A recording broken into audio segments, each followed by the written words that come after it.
আলামিন চ্যালেঞ্জ করেছেন কত বছর হয়েছে? ১,৫০০ বছর পার হয়েছে।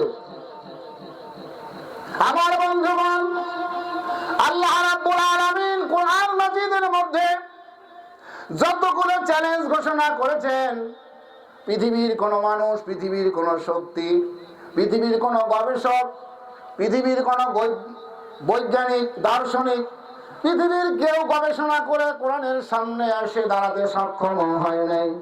১,৫০০ বছর পার হয়ে গিয়েছে। আপনারা তো ঘুমিয়ে আছেন, গাদিঘাটের মানুষ, শ্রীনগর মুন্সিগঞ্জের মানুষ, আপনারা তো ঘুমিয়ে আছেন, কোরআন পড়ার সময় পান না, কোরআন বোঝার সময় পান না। কিন্তু পৃথিবীর ইহুদি, খ্রিস্টান, বৌদ্ধ ৪,৩০০ ধর্মের মানুষ পৃথিবীতে রয়েছে। ৪,৩০০ ধর্মের মধ্যে আল্লাহ রাব্বুল আলামিনের একটা মাত্র ধর্ম পছন্দ, নির্বাচিত, সিলেক্টেড, সেই ধর্মের নাম হলো ইসলাম। বাকি সমস্ত ধর্ম হলো ভ্রান্ত, সমস্ত ধর্ম হলো কি? ভ্রান্ত। সমস্ত ধর্ম হলো ভ্রান্ত। হ্যাঁ, আর কি? হ্যাঁ, সঠিক হলো কি? ইসলাম। ৪,৩০০ ধর্মের মধ্যে একটি মাত্র ধর্ম আল্লাহ রাব্বুল আলামিনের পছন্দের, আল্লাহর নির্বাচিত ধর্ম। তাও তো আমি বলি নাই, আল্লাহ বলে দিয়েছে। সুবহানাল্লাহ। আল্লাহ রাব্বুল আলামিন বলে দিয়েছেন, ইন্নাদ-দীনা ইনদাল্লাহিল ইসলাম। নিশ্চয় নিশ্চয় নিশ্চয় নিশ্চয়, অবশ্যই অবশ্যই আল্লাহ পাকের একটি মাত্র ধর্ম, পছন্দের ধর্ম, নির্বাচিত ধর্ম, সেই ধর্মের নাম কি? লজ্জা লাগে, লজ্জা লাগে। ইসলাম ধর্ম আমার, আমি মুসলমান, এটা পরিচয় দিতে লজ্জা লাগে। যদি লজ্জাই না লাগবে তাহলে আপনি ধর্ম নিরপেক্ষ মতবাদের আন্দোলনের দলের সাথে কিভাবে স্বীকার হইলেন বলেন? কিভাবে আপনি বললেন যে আমি ধর্ম নিরপেক্ষ মতবাদের এই দলে আছি? কিভাবে বললেন? আপনি মুসলমান না? হ্যাঁ বলেন না কেন, মুসলমান না? কোন সাহসে এই কথা বললেন যে আমি ধর্ম নিরপেক্ষ মতবাদের এই দলের আন্দোলনের আমি একজন কর্মী? কোন সাহসে বললেন? আপনার কপাল ভালো, আপনার কপাল ভালো। আল্লাহ রাব্বুল আলামিন ২ জন ফেরেশতা প্রত্যেকটা মানুষের জন্য দিয়েছেন ডিউটি করার জন্য। তারা ২ জনে ১২ ঘন্টা করে ডিউটি করছে। কিরামান কাতিবিনা ইয়ালামুনা মা তাফআলুন। কাঁধে আছে কয়জন ফেরেশতা? ২ জন সম্মানিত ফেরেশতা। নাকি একজন কিরামান আর একজন কাতিবিন? আপনারা কি জানেন বলেন তো? একজন কিরামান আর একজন কাতিবিন? না না না, ২ জন সম্মানিত লেখক। কয়জন? আমরা তো ছোটবেলায় শুনছিলাম, যখন মক্তবে লেখাপড়া করি তখন আমরা শুনছিলাম একজন কিরামান আর একজন কাতিবিন। আসলে তো কথা এটা না, কথা হলো ২ জন সম্মানিত লেখক। ওনারা ডিউটি করে ১২ ঘন্টা।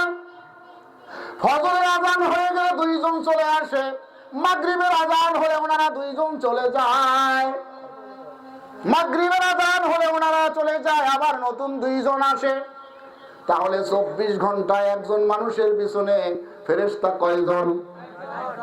দিনে ২ জন, রাতে ১২ ঘন্টা করে ডিউটি করছে ওনারা। একবার যে ফেরেশতা একজন মানুষের পিছনে ডিউটি করে গেল, কিয়ামত পর্যন্ত আর তার ডিউটি পড়বে না। এই যে ফেরেশতা আছে ২ জন, যখন আপনি বলেছিলেন আমি এই দলের, আমি এই পথের, আমি এই মতের, আল্লাহ ইচ্ছা করলে ফেরেশতাদেরকে দিয়ে ঘাড় মটকাইতে পারতো না? কিন্তু আল্লাহ করেন নাই। কেন করেন নাই? ওয়ালাকাদ কাররামনা বনি আদম। আল্লাহ রাব্বুল আলামিন বনি আদমকে সম্মানিত করে সৃষ্টি করেছেন। সুবহানাল্লাহ। এই জন্যই আপনাকে ফেরেশতা দিয়ে পিটাইয়া মসজিদে নেওয়া হয় না। এখন পর্যন্ত প্যান্ডেলের ভিতরে খালি জায়গা রয়ে গিয়েছে, যদিও গরু একটা জবাই দেওয়া হয়েছে। নাকি জবাই দেওয়া হয় নাই? আছে না? শুনছি, আমি জানতে পেরেছি যে জবাই হয়েছে। অপেক্ষা করলেই পাওয়া যাবে। কিছু মানুষ দোকানে, বাসায়, টিভির সামনে গল্পে আড্ডা করতেছে আর বলতেছে প্রধান বক্তা ওঠে নাই এখনো, একটু পরে যায়। কেউ কেউ বলতেছে এখনো বিরিয়ানি দেওয়া শুরু হয় নাই। পরে যায়, একটু ল্যাপটা গরম করি না, একটু কম্বলের নিচে থাকি না? তাহলে মাগরিব থেকে কি এখানে আলোচনা হয় নাই? আমাদের এলাকায় এই যে বিক্রমপুর মুন্সিগঞ্জে রাতে বিরিয়ানি না হয়ে তো লোক পাওয়াই যায় না, দিনের বেলা তো প্রশ্নই আসে না। আমরা কয়েকদিন আগেও গত সপ্তাহে অনেকগুলো প্রোগ্রাম করে আসলাম উত্তরবঙ্গে, দিনের বেলা কোনো পানি পর্যন্ত নাই, পান নাই। আর এই অবস্থা যদি বিক্রমপুরে হইতো, শ্রোতা মনে হয় বক্তা ছাড়া আর কেউ আরেকজন পাওয়া যাইতো, মাইক ওলাকে পাওয়া যাইতো, ঠিক না? কারণ ওনার তো মাইক ভাড়া, উনি তো না আইসা পারবে না, কথাটা এরকম না? চলেন আমরা সেই পিছনে যাই। আমার মনে আছে আমি কোন জায়গার থেকে এখানে আসছি, বলছিলাম 4300 ধর্ম পৃথিবীতে, তার মধ্যে আল্লাহ পাকের পছন্দের ধর্ম কয়টা? আমরা কোরআন থেকে দূরে। কথা ছিল আমরা কোরআন পড়বো বেশি, কোরআন বুঝবো বেশি, কোরআন দিয়ে নিজের জীবন গড়ব, নিজের পারিবারিক জীবন গড়ব, সামাজিক জীবন গড়ব, রাষ্ট্রীয় জীবন গড়ব, রাজনৈতিক জীবন গড়ব, আন্তর্জাতিক জীবন গড়ব, অর্থনৈতিক জীবন গড়ব। সব জীবনের কথা আল্লাহ রাব্বুল আলামিন কোরআন মাজিদে জানিয়ে দিয়েছেন, অথচ মুসলমান আজকে কোরআন থেকে দূরে। কথা সত্য নাকি? কে বলতে পারবো? আমরা আজকে 21 তারিখ জানুয়ারি মাসের 1 তারিখ থেকে 21 তারিখ পর্যন্ত ফজরের নামাজের পরে আমরা কতজন লোকে বলতে পারবো যে কোরআন অধ্যয়ন করেছি? অধ্যয়ন অর্থ কি? শুধু তেলাওয়াত? না না না, অধ্যয়ন অর্থ হলো তেলাওয়াত করবেন, অর্থ পড়বেন, তর্জমা পড়বেন, তাফসীর পড়বেন, শানে নুজুল পড়বেন, নামকরণ পড়বেন, শিক্ষা পড়বেন, আবার নোট করবেন। এটা হলো অধ্যয়ন। এইরকম ভাবে করেছি। জানুয়ারির 1 তারিখ থেকে আজকে 21 তারিখ পর্যন্ত একজন লোকে আমরা কয়জন লোকে হাত উঠাইতে পারবো? আমি হাত উঠাইতে বলি নাই, কয়জন লোকে আমরা বলতে পারবো? সংখ্যা কম হবে না বেশি হবে? কম হবে না? হাত উঠাইতে বললে তো লজ্জার ব্যাপার হয়ে দাঁড়াবে, এই জন্য আমরা ওইটা করবো না আর কি। কিন্তু আপনি নিজের দিকে একটু জিজ্ঞাসা করেন, কোরআন পাঠাইলেন আল্লাহ পাক সমগ্র মানব গোষ্ঠীর হেদায়েতের জন্য, সমগ্র মানব গোষ্ঠীকে পথ দেখায়া আল্লাহ রাব্বুল আলামিনকে চিনিয়ে দিবে, আল্লাহর নিকটে পৌঁছে দিবে। সুবহানাল্লাহ। আল্লাহ রাব্বুল আলামিন জানিয়ে দিয়েছেন, এই কোরআন থেকে যে হেদায়েত গ্রহণ করবে, গাইডলাইন হিসাবে মেনে নেবে, দিক নির্দেশক হিসাবে মেনে নেবে, কোরআনের যে ব্যবস্থা আছে, যে কথা আছে, উপদেশ আছে, গ্রহণ করবে, আল্লাহ রাব্বুল আলামিন জানিয়ে দিয়েছেন, ফালা খাউফুন আলাইহিম, তাহার কোনো ভয় নেই। সুবহানাল্লাহ বলতে পারেন নাই? আল্লাহ বলছেন তাদের কি নাই? ওয়ালা হুম ইয়াহজানুন, তার কোনো চিন্তাও নাই। আমি বলছি? এমপি সাহেব বলছে? রাষ্ট্রপতি বলছে? জিল্লুর রহমান বলছে? আব্দুল হামিদ বলছে? না না, পৃথিবীর কেউ বলেন নাই। বলছেন কে? আল্লাহ বলছেন তোমার কোনো ভয় নাই, তোমার কোনো, আপনারা কি ঘুমাইতেছেন সন্ধ্যাবেলা? আল্লাহ বলছেন তোমাদের কোনো ভয় নেই, তোমাদের কোনো কেন কেন ভয় নাই, কেন চিন্তা নাই কেন? যদি আপনি কোরআন থেকে হেদায়েত গ্রহণ করেন, উপদেশ হিসাবে গ্রহণ করেন, এই হেদায়েত এখান থেকে নিতে পারেন, তাহলে আপনার কোনো ভয়ও নেই, চিন্তাও নেই। সুবহানাল্লাহ। আমরা আজকে সেই কোরআনের কাছে নাই। কোরআন মাজিদ আমরা পড়ি না, কোরআন মাজিদ আমরা বুঝি না। এই কোরআন যদি আমার ব্যক্তি জীবনে কাজে লাগাইতে পারতাম, এই কোরআন মাজিদ যদি আমার পারিবারিক জীবনে কাজে লাগাইতে পারতাম, আমার সামাজিক জীবনে কাজে লাগাইতে পারতাম, আমার রাষ্ট্রীয় জীবনে যদি কাজে লাগাইতে পারতাম, ব্যাংকের টাকা লুট হইতো 17 লক্ষ না, আমার মনে হয় 34 লক্ষ টাকা, 34 লক্ষ কোটি টাকা বাংলাদেশ থেকে চলে গেছে। যদি কোরআন পার্লামেন্টে থাকতো তাহলে কি এই টাকাগুলো পাচার হওয়ার সম্ভব ছিল? আরে কথা বলেন, সত্যের সাক্ষ্য দেবেন, সত্য কথা বলবেন, সত্যের সাক্ষ্য দেবেন, এই কথা আল্লাহ বলছে কোরআন মাজিদে। আল্লাহ বলছেন সত্যের সাক্ষ্য দাও, সত্য কথা বলো। আমি যেটা জিজ্ঞাসা করেছি এটা কি সত্য? টাকা পাচার হইতো? হ্যাঁ, পাচার হওয়ার সুযোগ ছিল না। আমরা তো কোরআন পার্লামেন্টে নিতেই পারলাম না। আমাদের চেষ্টা নাই, আমাদের তদবির নাই, আমাদের পরিকল্পনা নাই। কিভাবে কোরআন পার্লামেন্টে যাবে? এমনি এমনি যাবে। একজন ছেলেকে ইতালি পাঠাইতে গেলে তার বাবা, তার মামা, তার চাচা, তার আত্মীয় স্বজন কতটা বেহুশ হইতে হয় যদি পকেটে টাকা না থাকে। কথা সত্য কিনা? আর এমনি কোরআন এমনি এমনি কি পার্লামেন্টে চলে যাবে? 190 বছর বাংলাদেশ শাসনের নামে শোষণ করে গেল কারা? কারা? ব্রিটিশ। তারা আসছিল, শাসন করতেও আসেন নাই, শোষণ করতেও আসেন নাই। তারা বলছিলেন আমাদেরকে একটু ব্যবসা করার সুযোগ দেন। ব্যবসা করার সুযোগে এসে দাঁড়াতে এসে বসে পড়ছে, বসে পড়ে শুয়ে পড়ছে, শুয়ে বইরা চা শুরু করছে। হায় হায়, একটা কথা দেখেন তো, একটু বুঝেন কিনা ভাই। ওনারা আসলেন, আমি যে কথাটুকু যতটুকু বললাম 1 মিনিট, এই কথাটুকু কি মিথ্যা নাকি সত্য? আচ্ছা, যদি সত্য হয়ে থাকে, সত্য বলেই তো আপনারা এই দেশের মানুষ তাকে তাড়াইছে, খেদাইছে, ঠিক না? কত বছর লেগেছে তাদেরকে তাড়াইতে? 190 বছর এই বাংলাদেশে বাঙালির লেগেছিল। হাজী শরীয়তুল্লাহ রাহিমাহুল্লাহ, তিনি ছিলেন এর অগ্রনায়ক, তিনি অগ্রণী ভূমিকা পালন করেছিলেন। হাজী শরীয়তুল্লাহ রাহিমাহুল্লাহ, আল্লাহ তার কবরকে জান্নাতের বাগান বানায়া দেন। তিনি ভূমিকা পালন করলেন, বাংলাদেশের মুসলমানদেরকে হাতে নিলেন। মুসলমানেরা, তাদের হাতে কোনো অস্ত্র ছিল না। এই 5ই আগস্ট পর্যন্ত 36শে জুলাই আন্দোলনে এই ছাত্র বন্ধুদের হাতে কোনো অস্ত্র ছিল না। খালি হাতে তারা আন্দোলন করছে। খালি হাতে তারা আন্দোলন করে 2000-এর অধিক শহীদ শাহাদাত বরণ করেছে। কয় হাজার, প্রায় 5 থেকে 6 হাজার লোক এখনো হসপিটালে, তারা মরণের সাথে পাঞ্জা লড়ছে। এখনো তাদের অবস্থা মরে যায় ভাব। কারো হাত চলে গেছে, কারো পা চলে গেছে, কারো চোখ চলে গিয়েছে। সেই ফরাজি আন্দোলনে তাহাদের হাতে শুধুমাত্র 3.5 হাত বাঁশের লাঠি। সেই লাঠি নিয়ে তারা এই ব্রিটিশকে খেদাইতে সক্ষম হয়েছে। সম্মানিত মুরব্বিয়ানে কেরাম, সম্মানিত দিনী ভাইয়েরা, আমি যেটা বলতে চাই, এইগুলোর সঙ্গে আমি যেটা আপনাদেরকে স্মরণ করাতে চাই, ওনাদেরকে আপনারা তাড়াইলেন ভালো কথা, ওনাদেরকে খেদাইলেন ভালো কথা, ওনাদেরকে আপনাদের পছন্দ হয় না ভালো কথা, কিন্তু ওনাদের সংবিধানটা রাখলেন কোন শরণে বলেন তো? কোন চক্ষু লজ্জা নিয়ে তাদের সংবিধানটা, বাংলাদেশের সংবিধান বানাইলেন? আমি কি প্রশ্ন সঠিক করেছি নাকি ভুল করেছি? কেন রাখছিলেন বলেন তো? কত বছর হয়েছে? 47-এ সম্ভবত স্বাধীন হয়েছে, তাই না? 47-এ স্বাধীন হয়েছে, আজ 2025-এ আমরা পা রেখেছি। এরপরে আন্দোলন তো অনেক হয়েছে। 64-তে ভাষা, 52-তে ভাষা আন্দোলন হয়েছে, 71-এ মুক্তির আন্দোলন হয়েছে। কিন্তু আন্দোলন ঠিকই হয়েছে, কিন্তু আমরা আসল কাজ করতে পারি নাই। এদেশের মানুষ শহীদ হয়েছে, জীবন দিয়েছে, রক্ত দিয়েছে, কারাবরণ করেছে, কিন্তু আমরা কোরআন পার্লামেন্টে নিতে পারিও। এই জন্যই আজকে আমরা, সেই 53 বছর আগের বক্তা বলছিল যে আমি একটা চোরের খনি পেয়েছি, 53 বছর পরে আমরা ডাকাতের খনি পেয়েছি। কথা সত্য নাই কি আমার বন্ধুগণ? 53 বছর আগে যাকে নিয়ে অনেক কথাবার্তা, যার এইরকম একটা কালো পোশাকও ছিল, জামার উপরে ছিল না? হ্যাঁ, এরকম একটা কালো পোশাকও ছিল আমার মতো। আমি তো সারা বছরই পরি, কেউ এখন আমার মতো পড়তে সাহস করবে না।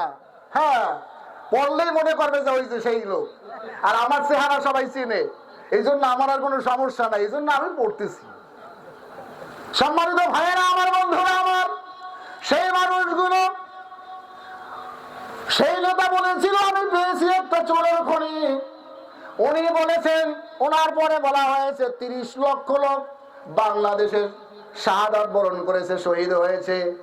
আজ গণনা করে দেখেন 53 বছর পরে 10 লক্ষ হবে না। আপনারা আমার কথা শুনবেন কেন? একটু গবেষণা করেন। কিন্তু গবেষণা করে সংখ্যা যাই পান না কেন, তাতে আমার কোনো দুঃখ নাই। আমি বলতে চাই এই কথাটা, 53 বছর আগে আন্দোলন হইল, দেশ স্বাধীন হলো, কিন্তু দেশ থেকে দুর্নীতি গেল না, চোর বিদায় নিল না, ডাকাত বিদায় নিল না, ইফটিজিং বন্ধ হলো না, সত্য নাকি? ধর্ষণ বন্ধ হলো না, গুম বন্ধ হলো না। 53 বছর পরে আমরা দেখলাম বাংলাদেশে একটা ঘর আবিষ্কার হয়েছিল, সেই ঘরের নাম হলো আয়না ঘর। এই আয়না ঘর বানাবার জন্য বাংলাদেশের মানুষ জীবন দিয়ে, রক্ত দিয়ে দেশকে স্বাধীন করে নাই। কোন সাহসে আপনি আয়না ঘর বানিয়েছেন? 1996 সনে চোখের পানি ফেলাইয়া, হাতে তসবিহ নিয়ে, মাথায় কালো কাপড় পয়রা হজ করে আসছেন। আয়েশা বললেন, আমার বাবাও নাই, মাও নাই, দুনিয়াতে আমার কেউ নেই, আপনারাই আমার বাবা, আপনারাই আমার মা, আমাকে একটু যাওয়ার ব্যবস্থা করে দেন। চোখের পানি ফেলায় হাতে তসবিহ নিয়ে এইরকম মুনাফিকি, এইরকম বিশ্বাসঘাতক, এইরকম বীরভর আল্লাহর জমিনে আর জন্ম নেয় না। সম্মানিত ভাইয়েরা আমার, আমি বলতে চাই, পৃথিবীর সমস্ত ধর্মের মানুষ কোরআন পড়তেছে, কোরআন বুঝতেছে, কোরআন নিয়ে গবেষণা করে। আপনাদের মনের মধ্যে প্রশ্ন জাগবে, এই মিয়া গল্প করার জায়গা পাও না, হিন্দুরা কোরআন পড়বে কি জন্য, খ্রিস্টানরা কোরআন পড়বে কি জন্য, বৌদ্ধরা কোরআন পড়বে কি জন্য? আপনাদের অনেকের মনের মধ্যে এই প্রশ্ন আছে। কেন পড়ে? আমি উত্তর দিচ্ছি, দুইটা কারণে। কয়টা কারণে? এক নম্বর কারণ হলো, কোরআনের মালিক যিনি ১০০০ বছর আগে তিনি জানিয়েছেন, কোরআন মাজিদের ভূমিকার মধ্যে তিনি বলেছেন, লা রাইবা ফী। আল্লাহর চ্যালেঞ্জ, আল্লাহর চ্যালেঞ্জ ১৫০০ বছর আগে তিনি চ্যালেঞ্জ ঘোষণা করেছিলেন, এর মধ্যে কোনো প্রকার ভয় নেই, এই সন্দেহ নেই, সন্দেহের সংশয়ের কোনো অবকাশও। সুবহানাল্লাহ বললেন না? কেমন এক কিতাব, যেই কিতাবের মালিক তিনি ভূমিকার মধ্যে দুর্বলতা প্রকাশ না করে তিনি চ্যালেঞ্জ ঘোষণা করেছেন, এর মধ্যে কোনো প্রকার সন্দেহ নেই, সন্দেহের অবকাশ পর্যন্ত নাই। ওনারা এই কারণে কোরআন মাজিদ পড়তেছে, দেখি একটু ভুল পাওয়া যায় কিনা। কোরআনের মালিক ১০০০ বছর আগে চ্যালেঞ্জ করেছেন, কোরআন মাজিদে কোনো সন্দেহ নাই, একটু ভুল পাই কিনা। যদি ভুল পাই তাহলেই তো বাস দিতে সুবিধা হবে। কথা বুঝতে পারছেন? আপনাদেরকে দুই একটা উদাহরণ বা বাস্তব কথা না বললে আরো সন্দেহ থাকবে। আমি আপনাদেরকে চেষ্টা করব কোরআন মাজিদ থেকে দুই একটি কথা বলার, যতটুকু সময় আমার হাতে আছে বা থাকবে, কোরআন মাজিদ থেকে যেন আল্লাহ আমাকে কথা বলার তৌফিক দান করেন। আমিন। আমা তৌফিক ইল্লা বিল্লাহ, আলাইহি তাওয়াক্কালতু ওয়া ইলাইহি উনীব।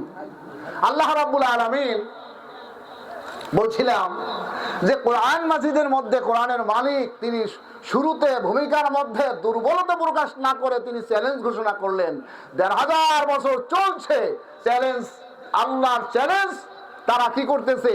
শুধুমাত্র ঘাটাঘাটি করতেছে আর পড়তেছে আর বুঝতেছে। আমাদের এই প্যান্ডেলের মধ্যে যারা বসা আছি, সূরাতুল ফাতিহা নামাজের মধ্যে পড়া ওয়াজিব। এই সূরাতুল ফাতিহা আমাদের শুদ্ধ হবে, এর সংখ্যা কি কম হবে না বেশি হবে? কম হবে না? কম হবে। তা আমাদের তেলাওয়াত তো একেবারেই কম।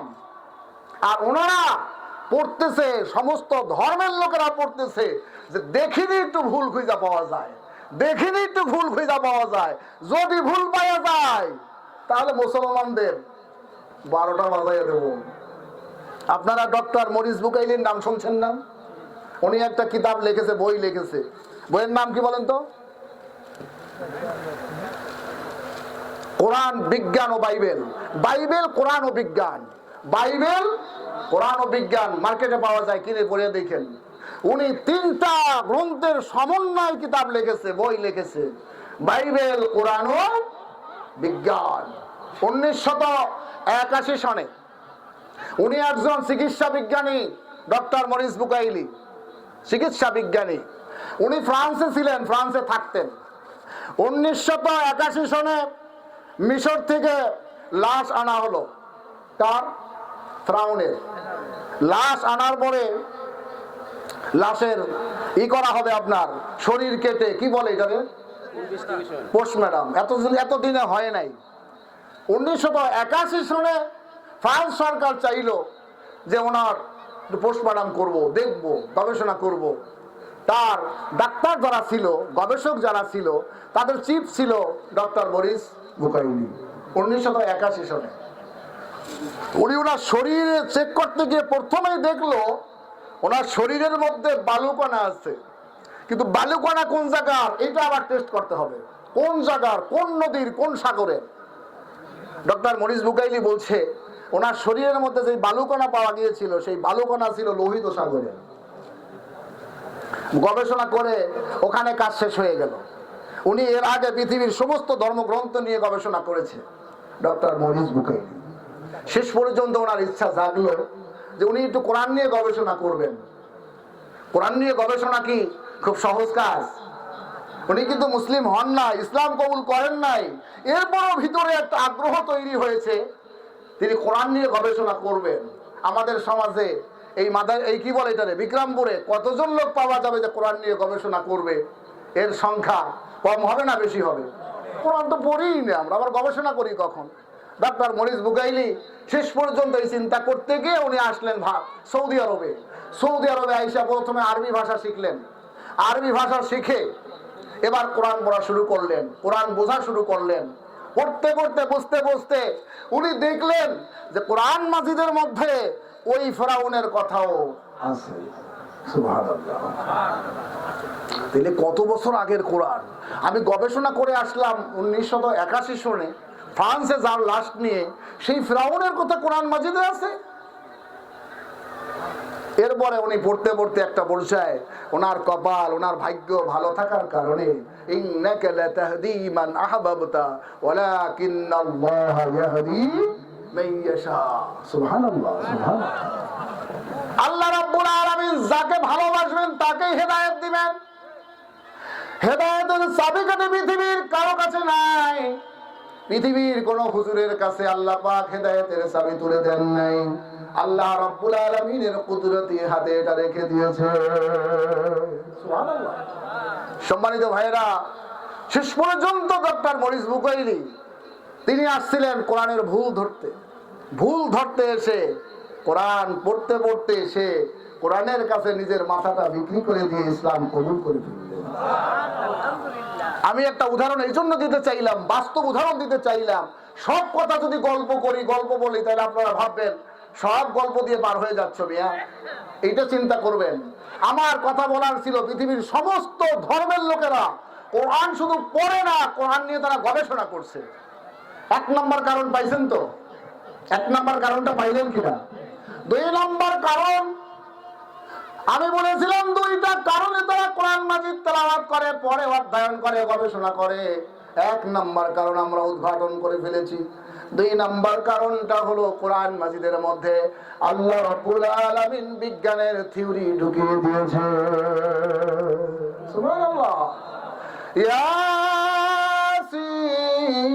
ইয়াসিন ওয়াল কুরআনিল হাকীম। আল্লাহু আকবার। সম্মানিত ভাইয়েরা আমার, বন্ধুরা আমার, আমরা মুসলমান, আমরা ছিলাম ভাগ্যবান জাতি। কোরআন থেকে দূরে থাকার কারণে আমরা হয়ে গেছি ভাগ্য হারা জাতি। আমরা ছিলাম নন্দিত জাতি। আমাদের কাজের কারণে, আমাদের আমলের কারণে আমরা হয়ে গেছি এখন নিন্দিত জাতি। কথা সত্য নয় কি?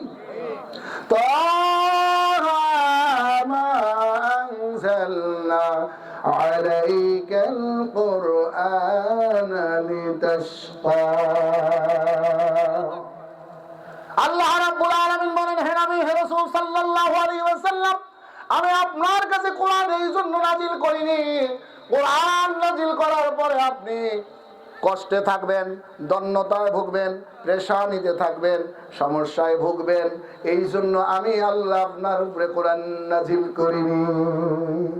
অর্থাৎ কোরআন আপনার কাছে আছে, সমস্ত সমস্যার সমাধান হয়ে গিয়েছে। কোরআন আপনার কাছে আছে মানে কি? পৃথিবীর সমস্ত সমস্যার সমাধান। আমরা তো চেষ্টা কম করি নাই, বহু চেষ্টা করেছি, এদেশের মানুষকে শান্তি দিতে পারি না।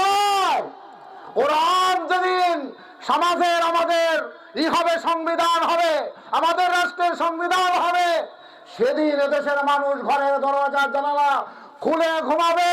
রাত 12টায় আমার মেয়ে, আমার বোন রাস্তা দিয়ে চলবে, তাদের সাথে খারাপ আচরণ তো দূরের কথা, এদেশের মানুষ তাকাবার সাহস পর্যন্ত করবে না। তার উদাহরণ আমরা কয়েক বছর আগেও সৌদি আরবে দেখেছিলাম। এখন অবস্থা অনেকটা শিথিল হয়ে গেলেও 20 বছরের পিছনে যদি যান, সৌদি আরবের অবস্থা কেমন ছিল? কোন মেয়ে রাস্তা দিয়ে হেঁটে গেলে, দিন তো ভালো কথা, রাতের বেলাও কেউ হেঁটে গেলে তাকাবার সাহস করে নাই। কত ওযুখানায় আইফোন পড়ে আছে, 1 লক্ষ টাকা দামের ঘড়ি পড়ে আছে, নেওয়া তো দূরের কথা, টাকা আবার সাহস করে না। আর আমরা টাকা ব্যাংকে রেখেও বাসায় ঘুমাইতে টাকা নাই।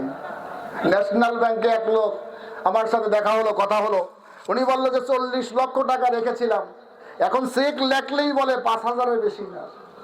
টাকা আমার, উনি 5,000-এর বেশি না, একটা রিমাইন্ডার দিয়ে দিয়েছে, টাকা আমার। এখন বেটারা করবেটা কি বলেন তো? ওই যে আমাদের বন্ধু বাবা, কি বাবা যেন বলেন তো, দরবেশ বাবা বলেন, এস আলম বলেন, এরকম কত বাবার থাবা থেকে বাংলাদেশ রক্ষা পায় না। সম্মানিত ভাইয়েরা আমার, আমরা একটু কথা বলতে চাইছিলাম কোরআন মাজিদ থেকে। এইবার চলেন একটু ভিতর থেকে কথা বলি। আমরা বলতে চেয়েছিলাম সূরাতুল হামিম সিজদা,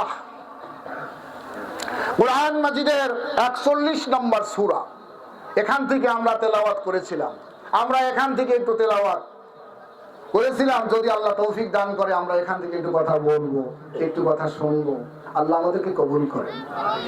আর কোরআন শুনতে হবে কয়েকটা মন নিয়ে। প্রথম হলো নীরবতা পালন করতে হবে। ওয়াইদা কুরিয়াল কুরআনু ফাসতামিউ লাহু ওয়া আনসিতু লাআল্লাকুম তুরহামুন।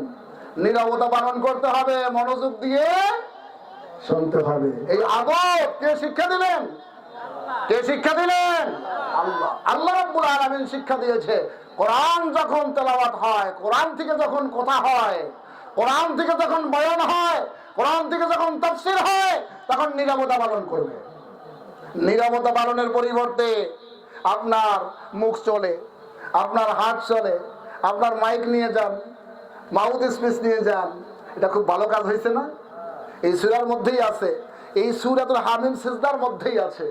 কাফেরেরা পরামর্শ করেছিল যে কে কে যাবে না মুহাম্মাদের কোরআন শোনার জন্য। বলো, রেজুলেশন হবে, লিখতে হবে, স্বাক্ষর করতে হবে। وقال الذين كفروا لا تسمعوا لهذا القرآن والغوا فيه لعلكم تغلبون। আবু জাহেল নেতৃত্ব দিল, তার বাড়ির সামনে দারুণ দোয়া, খালি জায়গাটার মধ্যে সমস্ত লোকগুলাকে ডাকলো, কাফের কর্মী বাহিনীদেরকে ডেকে বলল, আজকের থেকে বলো কে কে মুহাম্মাদের কোরআন শুনতে যাবে না। আমরা বলি সাল্লাল্লাহু আলাইহি ওয়াসাল্লাম, কারণ ওনার কোরআন যে শোনে, তার জবানে যে শোনে, সেই জন্য কোরআনের জন্য পাগল হয়ে যায়, সেই জন্য কোরআনের জন্য জীবন দেওয়ার জন্য প্রস্তুত হয়ে যায়। আব্দুল্লাহ বিন রাওয়াহা, জাফর বিন আবু তালিব, যায়েদ বিন হারিসা, এই 3 জন সাহাবীর নাম আপনি খুঁজে দেখবেন, পাবেন। কিতাবুল মাগাজি খুলে দেখেন। মুতার যুদ্ধ কালকে হবে। হুজুর সাল্লাল্লাহু আলাইহি ওয়াসাল্লাম 3 জনের নাম বললেন, আগামী কালকে মুতার যুদ্ধ হবে। এই যুদ্ধের প্রথম সেনাপতির দায়িত্ব যে পালন করবে, সে হলো আমার পালিত পুত্র যায়েদ বিন হারিসা। আসো, লাব্বাইক ইয়া রাসূলুল্লাহ, যাও বাড়ি থেকে বিদায় নিয়ে আসো। যায়েদ বিন হারিসা বললেন, হুজুর, আমার মা খাদিজা হুজরায় বসে শুনেছে, আমার আর বিদায় নিতে যেতে হবে না। তুমি প্রথম সেনাপতি। যায়েদ বিন হারিসা যদি শাহাদাত বরণ করে, দ্বিতীয় সেনাপতির দায়িত্ব পালন করবে জাফর বিন আবি তালিব। জাফর বিন আবি তালিব যদি শাহাদাত বরণ করে, আব্দুল্লাহ বিন রাওয়াহা সেনাপতির দায়িত্ব পালন করবে, ঝান্ডা ধারণ করবে। আব্দুল্লাহ বিন রাওয়াহা যদি শাহাদাত বরণ করে, তোমরা পরামর্শ করে 4 নাম্বার সেনাপতি বানাও নিও। করলেন, একজনের বাসায় যেতে হলো না, বাকি 2 জন বাসায় গেলেন। জাফর বিন আবি তালিব বাসায় গেলেন, বাসায় গিয়ে স্ত্রীকে সালাম দিলেন, সালাম দিয়ে বললেন, স্ত্রী, আমার হুজুরে পাক সাল্লাল্লাহু আলাইহি ওয়াসাল্লাম আগামী কালকে মুতার যুদ্ধে আমার নাম 2 নম্বরে ঘোষণা করেছে। স্ত্রী ছিল কেমন কোরআনের প্রেমিক, স্ত্রী ছিল কেমন ইসলামের প্রেমিক, ইসলামের জন্য আল্লাহর জন্য স্ত্রী কেমন পাগল ছিল।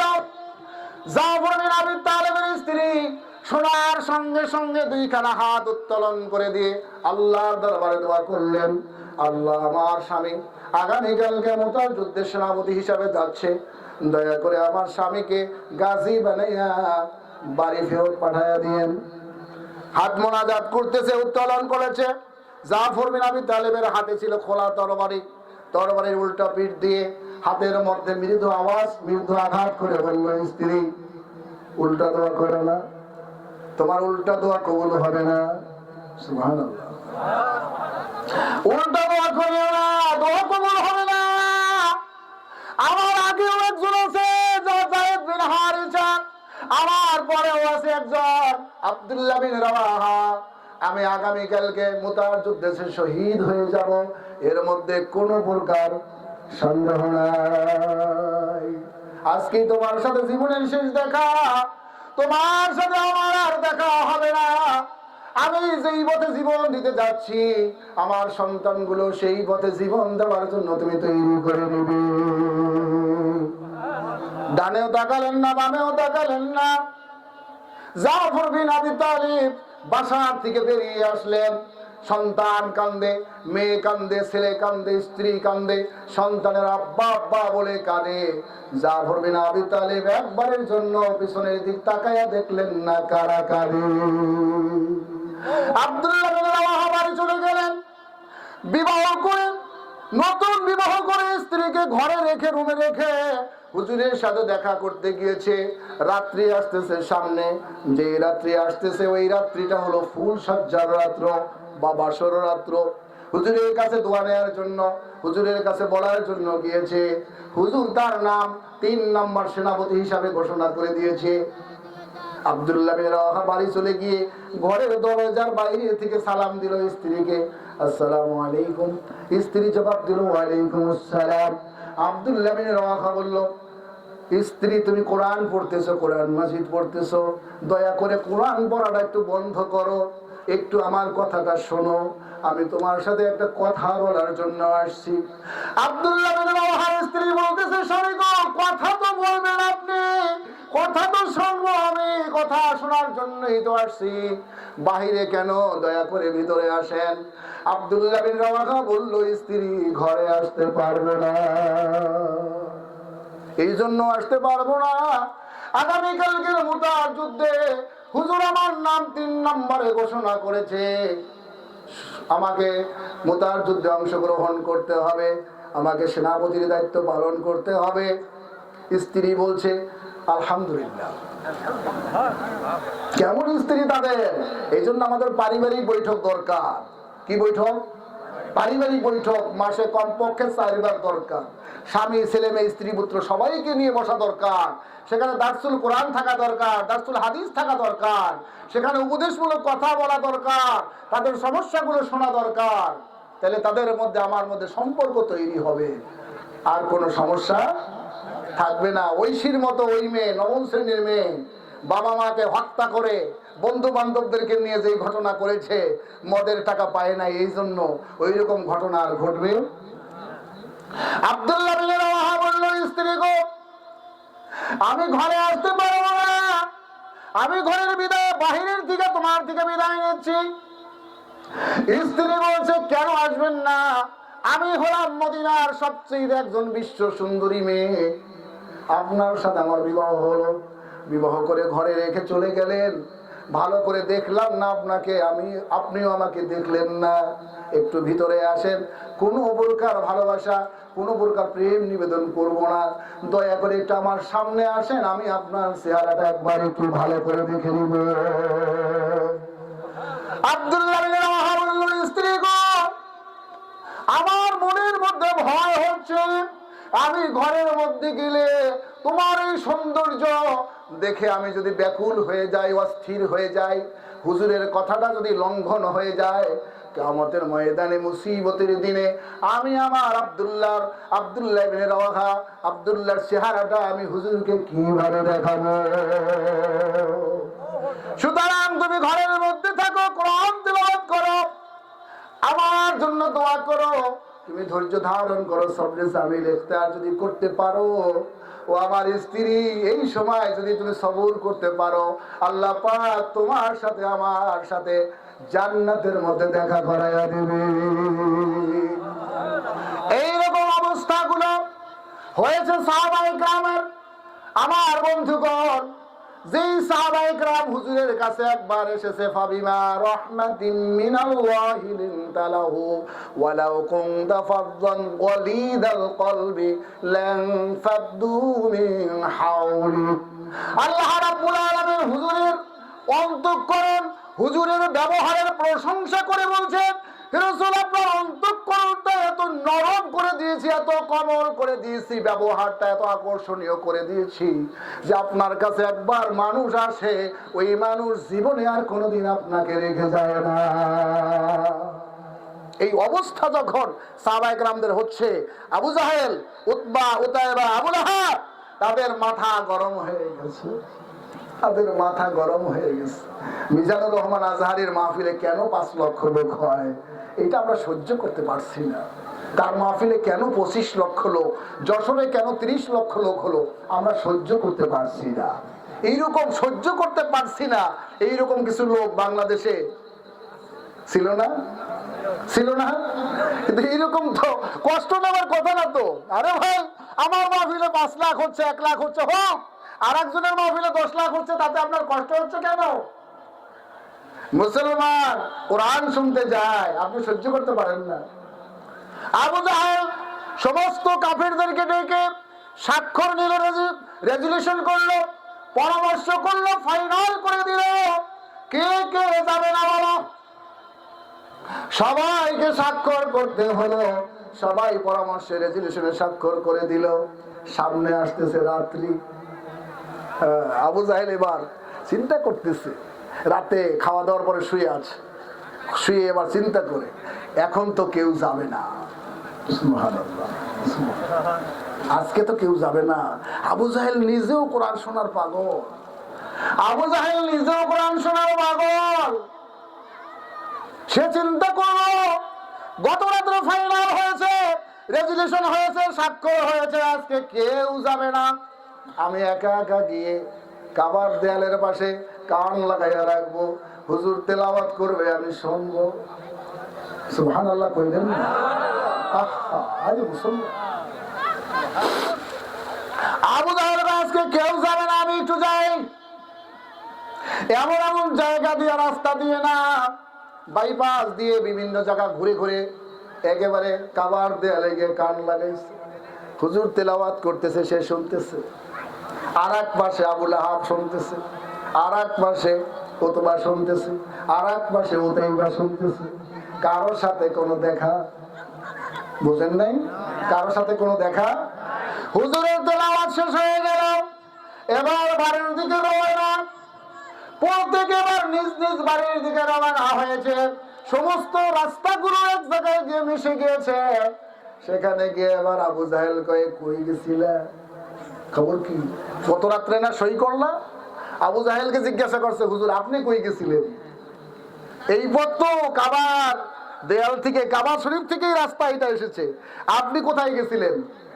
কি যে বিপদ, আসলাম একটু পালাইয়া পালাইয়া কোরআন তেলাওয়াত শুনবো, হুজুরের কণ্ঠে শুনবো, এইটা ধরা পড়ে গেলাম। শেষ পর্যন্ত তারা সিদ্ধান্ত নিল, কি সিদ্ধান্ত নিল? যে হুজুর যখন তেলাওয়াত করবে, তারা তখন ঢোল, তবলা, এই বাদ্যযন্ত্র বাজাইয়া প্রত্যেকের কান এমন ভাবে ঝালাপালা করে ফেলবে, হুজুরের তেলাওয়াতের আওয়াজ যাতে আমাদের কানে না আসে। আমার বন্ধুগণ, সূরাতুল হামিম সিজদা নাজিল হয়েছে মক্কায়। কখন নাজিল হলো? রাসূল পাক সাল্লাল্লাহু আলাইহি ওয়াসাল্লাম সমস্ত মানুষদেরকে এক বাক্যে, এক কথায় দাওয়াত দিয়েছিল। কি বলে দাওয়াত দিয়েছিল? ইয়া আইয়ুহান নাস কুলু লা ইলাহা ইল্লাল্লাহু তুফলিহুন।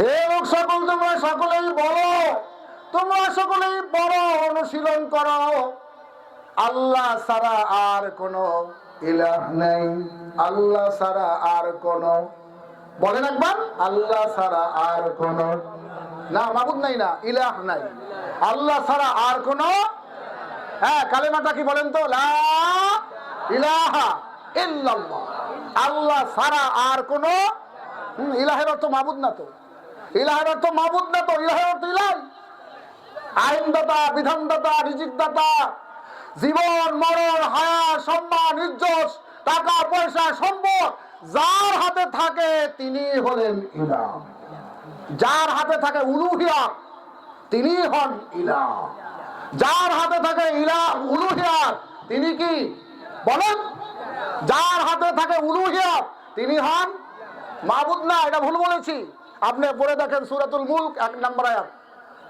তাবারাকাল্লাযী বিয়াদিহিল মুলকু ওয়া হুয়া আলা কুল্লি শাইইন কাদির।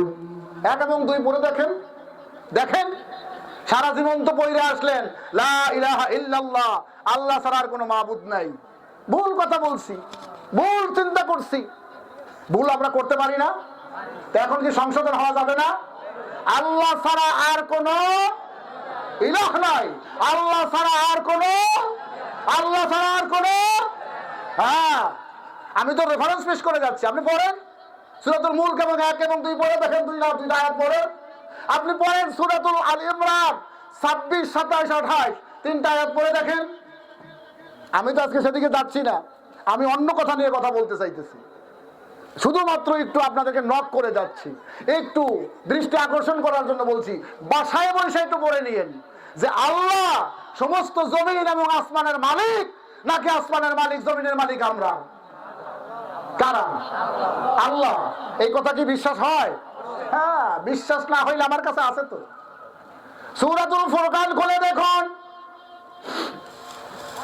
আল্লাহ রাব্বুল আলামিন বলেছেন আল্লাযী লাহু মুলকুস সামাওয়াতি ওয়াল আরদি ওয়া লাম ইয়াত্তাখিজ ওয়ালাদাও ওয়া লাম ইয়াকুল লাহু শারীকুন ফিল মুলকি ওয়া খালাকা কুল্লা শাইইন وخلق كل شيء فقدره تقديرا। সূরাতুল ফুরকান 2 নম্বর আয়াত খুলে দেখুন, আল্লাহ রাব্বুল আলামিন বলেন জমিন এবং আসমানের এই রাজত্বের ব্যাপারে, আধিপত্যের ব্যাপারে, মালিকানাধীনের ব্যাপারে আমার কোনো শেয়ার হোল্ডার নাই, আমি কাউকে সহযোগী হিসাবে, সাহায্যকারী হিসাবে কাউকে নেই নাই। সুবহানাল্লাহ বলবেন না? গাদিঘাটের মানুষ গরুর কথা শুনেও খুশি হয় নাই, গরুর কথা শুনে খুশি হন নাই? তাহলে জোরে বলেন একবার সুবহানাল্লাহ। আল্লাহ খুশি হবে। খাবো রাত্রে, ঘুমাইয়া থাকবো, সকালবেলা বাথরুমে যাব, আছে আর শেষ। সুবহানাল্লাহ বললে আমলনামায় সওয়াব থাকবে না চলে যাবে? এটা কি ডিলিট হওয়ার সম্ভাবনা আছে কিনা? ওয়াল ডিলিটে চাপ লাগার সুযোগ আছে কিনা? মোবাইলে ওয়াল ডিলিটে চাপ লাগিয়ে সব চলে যায়, কিন্তু আমলনামায় আমি সুবহানাল্লাহ বলছি, এর আমলনামায় সওয়াব আপনি ডিলিট করতে পারবেন না? না না, আপনার নামে একটা গাছ হয়ে যাবে। কোথায়? জান্নাতের ভিতরে। সুবহানাল্লাহ, সুবহানাল্লাহ। আল্লাহ রাব্বুল আলামিন সমস্ত জমিন এবং আসমানের মালিক, একচ্ছত্র মালিক। সুবহানাল্লাহ। আমি দলিল দিয়ে দিলাম, আপনি দেখে নেবেন, ভালো করে বিস্তারিত পড়ে নেবেন। তাহলে আমরা যেই কালেমা পড়ছিলাম যে লা ইলাহা, আল্লাহ ছাড়া আর কোনো, আল্লাহ ছাড়া আর কোনো, আর কি বলবেন আল্লাহ ছাড়া কোনো মাবুদ নাই? মাবুদ সম্পর্কে জানতে চাইলে আপনি পড়বেন সূরাতুল কাফিরুন, সেখানে মাবুদের ব্যাপারে আল্লাহ পাক বলছেন, হুজুর সাল্লাল্লাহু আলাইহি ওয়াসাল্লামকে আল্লাহ বলে দিয়েছেন, হুজুর আবার কাফেরদেরকে জানাইয়া দিয়েছে। সেখানে আপনি বুঝতে পারবেন, পড়তে পারবেন যে মাবুদ, আমাদের মাবুদ আল্লাহ, আমরা হলাম আব্দ, তিনি হলেন মাবুদ, আমরা হলাম তার গোলাম, তিনি হলেন আমাদের মালিক, আমরা হলাম গোলাম, তিনি হলেন। কিন্তু ইলাহের মধ্যে এমন একটা প্যাকেজ ঢুকিয়ে দেওয়া হয়েছে, এর মধ্যে অনেকগুলো ক্ষমতা, অনেকগুলো কথা আল্লাহ রাব্বুল আলামিন একটা শব্দের মধ্যে ঢুকাই দিয়েছে। প্যাকেজ আছে না, এইটা কিনলে এইটা ফ্রি, এইটা কিনলে সেইটা ফ্রি। হ্যাঁ, আপনার 3 প্যাকেট 100 টাকা, আছে না এরকম? আছে এরকম। আবার কেউ 1 প্যাকেট বেচতেছে 100 টাকা, আর সে 3 প্যাকেট 100 টাকা, চিৎকার করতেছে, আর মানুষ হুমড়ি খেয়ে পড়তেছে, পাগল হয়ে গেছে। প্যাকেজের কথা শুনলে মানুষের আর হুঁশ আছে? আল্লাহ রাব্বুল আলামিন প্যাকেজের মধ্যে সমস্ত কথাগুলো ঢুকিয়ে দিয়েছে। জমিন এবং আসমানের মালিক কে? বিশ্বাস হয়েছে আপনাদের নাকি বিশ্বাস হয় নাই? আর বিশ্বাস যদি হয়ে থাকে, জমিনের মালিক কি আল্লাহ না আপনি? ক্ষমতার মালিক কেন? জনগণ কেন? আমরা তো স্লোগান দিছি তো, সমস্ত ক্ষমতার উৎস জনগণ। কে যেন বলছে? Abraham Lincoln. কে বলছে? কে বলছে? Abraham Lincoln. তিনি বলছেন আমেরিকার সম্ভবত প্রেসিডেন্ট হবে, উনি বলছিলেন এই কথা। হ্যাঁ, সাবেক প্রেসিডেন্ট, তিনি বলছেন এই কথা। আরে ভাই, আল্লাহর কথা আপনার ভালো লাগে না, আব্রাহাম লিঙ্কনের কথা আপনার ভালো লাগে? মুসলমান, আমার কি বলবো আমি বুঝতে পারতেছি না, লজ্জা লাগে আমার। লজ্জা থাকা দরকার ছিল এই মুসলমানদের। আমি মুসলমান হয়ে কিভাবে এই কথা বলি, এই কথার সাথে সম্মতি প্রকাশ করি? সমস্ত ক্ষমতার উৎস জনগণ। এই কথা যে বলবে আমি তার সাথে নাই, এই কথা যেই দল বলবে আমি সেই দলের সাথে নাই। কারণ আমার পরিচয়, আমি কি বলে না, আমার পরিচয় কি? সবাই এক কথায় বলেন, আমাদের পরিচয় মুসলমান। আমি আত্মসমর্পণ করেছি কার কাছে? আল্লাহর কাছে আত্মসমর্পণ করেছি। আমার জন্য সংবিধান আল্লাহ দিয়ে দিয়েছে, তার নাম কোরআন। তার নাম কোরআন। সেই কোরআন থেকে তো আমি কথা বলতেছি। সেখানে আল্লাহ রাসূল সাল্লাল্লাহু আলাইহি ওয়াসাল্লাম সমস্ত মানুষদেরকে উদ্দেশ্য করে এক কথায় দাওয়াত দিয়েছে, ইয়া আইয়ুহান নাস কুলু লা ইলাহা ইল্লাল্লাহ তুফলিহুন। তাহলে তোমরা এই কথা বললে, অনুশীলন করলে, আমল করলে তোমরা সফল কাম হয়ে যাবে। সুবহানাল্লাহ। আমরা কি সফলতা চাই না? আমরা কি সফলতা চাই না? তাহলে এখন থেকে শুধুমাত্র লা ইলাহা ইল্লাল্লাহ এর শুধুমাত্র জিকির হবে না, মসজিদের দরজায় লেখা থাকবে না লা ইলাহা ইল্লাল্লাহ। হ্যাঁ, লেখা থাকবে না মানে শুধুমাত্র লেখা থাকবে না। এই কথাটা আমার দাবি, এই কথা পার্লামেন্টের দরজায়ও লেখা থাকুক। কেউ রাজি না, কেউ খুশি না। পার্লামেন্ট চিনেন না? সংসদ ভবন চিনেন না? সেই দরজায় এই কথাটা লেখা যায় না, লা ইলাহা ইল্লাল্লাহ মুহাম্মাদুর। মসজিদ খুব সুবিধা পাইছেন না? হ্যাঁ, মসজিদে লিখতে খুব মজা লাগে, কারণ ওখানে আল্লাহর ঘর মসজিদ, মসজিদের মধ্যে কোরআন শরীফ সাজায়া রাখছে, মাদ্রাসার হাফজখানার মধ্যে সাজায়া রাখছেন। আপনার ঘরের মধ্যে নাই কেন? আপনি তেলাওয়াত করছেন না কেন? অর্থ করছেন না কেন? আপনার ইউনিয়ন পরিষদে কোরআন মাজিদ নাই কেন? উপজেলা পরিষদে কোরআন মাজিদ নাই কেন? ইউনো সাহেবের রুমে কোরআন মাজিদ নাই কেন? এমপি সাহেবের রুমে কোরআন মাজিদ নাই কেন?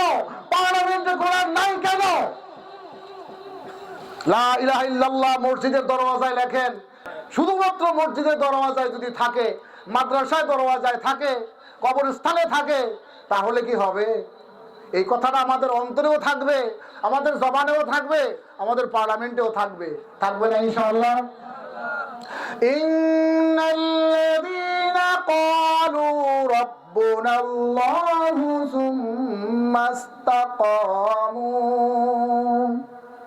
আল্লাহ রাব্বুল আলামিন বলেন, যারা আল্লাহ রাব্বুল আলামিনকে রব বলে স্বীকার করেছে। আমরা স্বীকার করি না?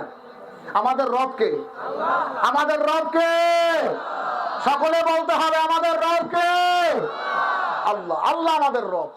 এই কথা বলার পরে আমাদের দায়িত্ব কি? আল্লাহ বলছেন সুম্মাস্তাকামু, ইস্তেকামাত থাকতে হবে, অটল থাকতে হবে, অবিচল থাকতে হবে। কেন এই প্রশ্ন আসলো? প্রশ্ন আসলো কেন? আমি তো ঈমান আনছি, আমি আল্লাহকে রব বলে স্বীকার করেছি। আল্লাহ রাব্বুল আলামিন এই কথাটা সাথে সাথে জোড়াইয়া দিলেন কেন? আল্লাহ রাব্বুল আলামিন কেন সুম্মাস্তাকামু বললেন? কেন বললেন? এই জন্য বলেছে, মানুষ সাধারণত ভাবে ভয় পাবে, মানবীয় গুণ হলো মানুষ ভয় পাবে, এটাই স্বাভাবিক। মানুষ কোন সমস্যার সম্মুখীন হলে আতঙ্কিত হবে, কম্পিত হবে, শঙ্কিত হবে, এটাই মানুষের জন্য স্বাভাবিক।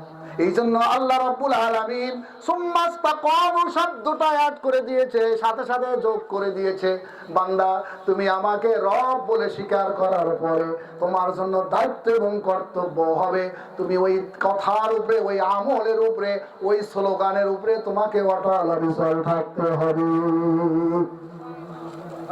হ্যাঁ, আরো বলতেছি কেন থাকতে হবে।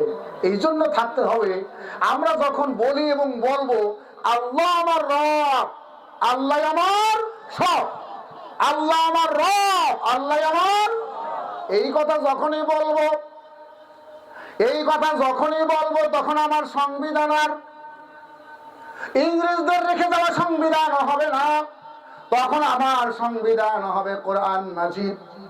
যখনই আমি বলবো আমার সংবিধান কোরআন মাজিদ, তখনই আমার শত্রু চারদিক থেকে চলে আসবে। আসবে কি আসবে না? আসবে কি আসবে না? হুজুরের ব্যাপারে আসছে কি আসে নাই? হ্যাঁ, হুজুরকে বোঝানো হয়েছে বৃষ্টি ভাষায়। প্রথমে বোঝানো হয়েছে, 3টা অফার দেওয়া হয়েছে। এই সূরার শুরুটা এইরকম, আল্লাহ পাক ওই কথা জবাব দিয়েছে। হুজুর অপেক্ষায় ছিলেন কি জবাব আসে। আবু তালেব এসে বললেন, বাবা তোমার জন্য 3টা প্রস্তাব আছে। কি প্রস্তাব চাচা? তখন হুজুরের দাদা আব্দুল মুতালিব বেঁচে নাই, খাদিজাতুল কুবরা রাদিয়াল্লাহু তাআলা আনহা বেঁচে নেই। এই অবস্থায় আবু তালেব এসে বলল, দাওয়াত বন্ধ করলে 3টা অফার আছে তোমার জন্য। 1 নাম্বার অফার হলো, বাবা তুমি এই দাওয়াতি কাজ কেন করতেছো বলো? তোমার বাবা টাকা পয়সা রেখে যায় নাই, বাড়ি গাড়ি রেখে যায় নাই, সম্পদ রেখে যায় নাই, ব্যাংক ব্যালেন্স রেখে যায় নাই, তুমি কি সেই অভাবে দাওয়াতি কাজ করছো নাকি? যদি তাই হয় তাহলে আবু জাহেলের পক্ষ থেকে প্রস্তাব আসছে, বাবা তোমার দাওয়াতি কাজ বন্ধ করো, যত টাকা লাগে ধন কুবের মালিক তোমাকে বানাইয়া দেওয়া হবে, এরপরও তুমি তোমার দাওয়াতি কাজ বন্ধ রাখো। এই পাগলামি আর করা দরকার নাই বাবা, যেই কাজ করছো ওরা ক্ষিপ্ত হয়ে যাচ্ছে। এরপরে আর কি বলেন? এরপরে হলো, তুমি কি ভালো সুন্দরী মেয়েকে বিবাহ করতে চাও না, এই জন্য করতেছো এই কাজ। কারণ 40 বছরের খাদিজাকে বিবাহ করেছিল, তোমার চাইতে বয়সের ডিফারেন্ট হলো 15 বছর। 15 বছরের বড় এইরকম একজন মহিলাকে বিবাহ করেছিল। সুন্দরী মেয়ের উপরে তোমার কোনো আগ্রহ আছে কিনা? যদি থেকে থাকে, ওনারা বলছে যে তাহলে বিশ্বের সর্বশ্রেষ্ঠ সুন্দরী একজন মেয়ে তোমার সাথে ওনারা বিবাহ করাই দিবে, খরচ টরচ সব ওনাদের। অফার কয়টা হইল? ঘুমাইতেছেন কারা কারা? যারা ঘুমাইতেছেন তারা হাত উঁচু করেন, যে যে ঘুমাইছেন সে হাত উঁচু করেন। হ্যাঁ, মাশাআল্লাহ। অফার কয়টা হইল? 3 নাম্বার অফার হলো, বাবা তুমি কোনো ক্ষমতার লোভে, ক্ষমতার লোভে ক্ষমতায় যাইতে চাও কিনা? এদেশের ক্ষমতায় যাওয়ার জন্য যদি দাওয়াতি কাজ করো, দাওয়াতি কাজ বন্ধ করো, তোমাকে ক্ষমতা দিয়ে দেবে। মন্ত্রণালয়ের দায়িত্ব চাও, মন্ত্রী বানায় দেওয়া হবে, এরপরও তোমার দাওয়াতি কাজ বন্ধ করো। কি উদ্দেশ্য নিয়ে তুমি দাওয়াতি কাজ করছো? উদ্দেশ্যটা কি বলো তো? কি উদ্দেশ্যে তুমি দাওয়াতি কাজ করছো? 3টা অফার ওনাদের পক্ষ থেকে দেওয়া আছে, ইচ্ছা করলে গ্রহণ করতে পারো। হুজুর বললেন, আর কোনো কথা আছে চাচা? আবু তালেব বললেন, না আর কোনো কথা নেই, 3টাই। এবার হুজুর বললেন, চাচা প্রস্তাবকারীদেরকে জানায় দেন, বিশ্বের সুন্দরী মেয়ে আমার সাথে বিবাহ দেবে, এটা তো একটা সহজ ব্যাপার। আমাকে ধনকুবের মালিক বানায় দেবে, এটা তো একটা সহজ ব্যাপার। আমাকে ক্ষমতার একটা চেয়ার দিয়ে দেবে, এটা তো একটা সাধারণ ব্যাপার। কারণ পার্লামেন্টটাই ওনাদের হাতে। পার্লামেন্ট কাদের হাতে? চেয়ার একটা দিয়ে দিবে, সমস্যা। এটা তো একটা সাধারণ ব্যাপার, মানুষ দিতে পারে। মানুষের হাতে যেটা নাই মানুষ দিতে পারে না। এইরকম অফারও যদি আমার কাছে আসে, এক হাতে সূর্য আর এক হাতে চন্দ্র, এটার ব্যাপারে যদি ওনারা অফার দেয়, প্রস্তাব দেয়, চাচা আপনি প্রস্তাবকারীদেরকে জানাইয়া দেন, এরপর আমি মুহাম্মদ সাল্লাল্লাহু আলাইহি ওয়াসাল্লাম 1 সেকেন্ডের জন্য দাওয়াতি কাজ বন্ধ রাখবো না। কোরআনের কথা যারা বলে, কোরআন দিয়ে যারা সমাজ এবং রাষ্ট্র করতে চায়, আপনি কি মনে করেন তাদেরকে অফার দেওয়া হয় নাই? অফার দেওয়া হয় নাই? সামনে ছিল ফাঁসির রশি, অফার দেওয়া হয়েছে, সুন্দর সুন্দর অফার। আপনি বাড়ি চলে যান, গিয়ে আপনি নতুন একটা দল তৈরি করেন, সংগঠন তৈরি করেন, আপনি চলে যান, আপনার ফাঁসি হবে না। ওনারা ফাঁসির রশি চুমু দিয়ে বলছেন, এই ফাঁসির রশি আমি চুমু দিলাম, আমি তোমাদের অফার গ্রহণ করব না। তোমার ওই অফারের দরকার নাই, আমার দলের দরকার নাই, আমার মতের দরকার নাই, ক্ষমতার দরকার। আমি যেই পর্যন্ত কোরআন দিয়ে সমাজ এবং রাষ্ট্র পরিচালনা না হবে, এই পর্যন্ত আমি ঘরে ফিরে যাব না। এই প্রতিজ্ঞাবদ্ধ হয়েছিলাম, জীবনে সুযোগ পাই নাই, সুযোগ একটা পাইলাম। এই কথা, এই কাজ, এই মিশন লক্ষ্য বস্তুতে পৌঁছানোর জন্য আমার সামনে যখন আসলো ফাঁসির রশি, আমি ফাঁসির রশি গ্রহণ করলাম, আমি ফাঁসির রশিকেই বরণ করে নিলাম। আমার বন্ধুগণ, হুজুর সাল্লাল্লাহু আলাইহি ওয়াসাল্লামের কাছে অফার দেয়া হলো, হুজুর গ্রহণ করলেন না। আল্লাহ রাব্বুল আলামিন সেই শানে সূরাতুল হামিম সিজদা নাজিল করে তাদেরকে, প্রস্তাবকারীদেরকে শোনাইয়া দিয়েছে। সেই সূরা আমরা 30 নম্বর আয়াত থেকে তেলাওয়াত শুরু করেছিলাম।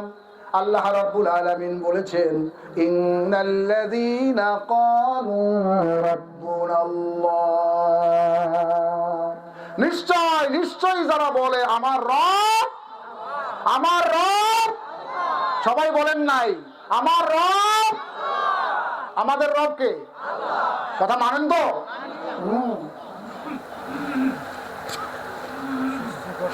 আল্লাহ রাব্বুল আলামিন রব বলার পরে সুম্মাস্তাকামু কেন বললেন? আমরা সকলে এখানে ইমানদার, সন্দেহ আছে? আমরা সকলেই সন্দেহ আছে? আমাদের দাবি আমরা বলেন, আমরা কি সবাই বলেন? আসেন এবার কোরআন মাজিদের কাছে, সূরাতুল আনকাবুত 2 নম্বর আয়াত দেখেন। এবার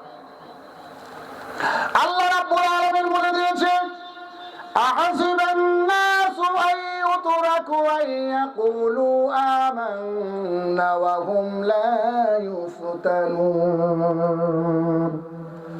মানুষ কি মনে করেছে যে আমি ঈমান এনেছি, আমি আল্লাহকে রব বলে স্বীকার করেছি, এই কথা বললেই তাকে ছেড়ে দেওয়া হবে?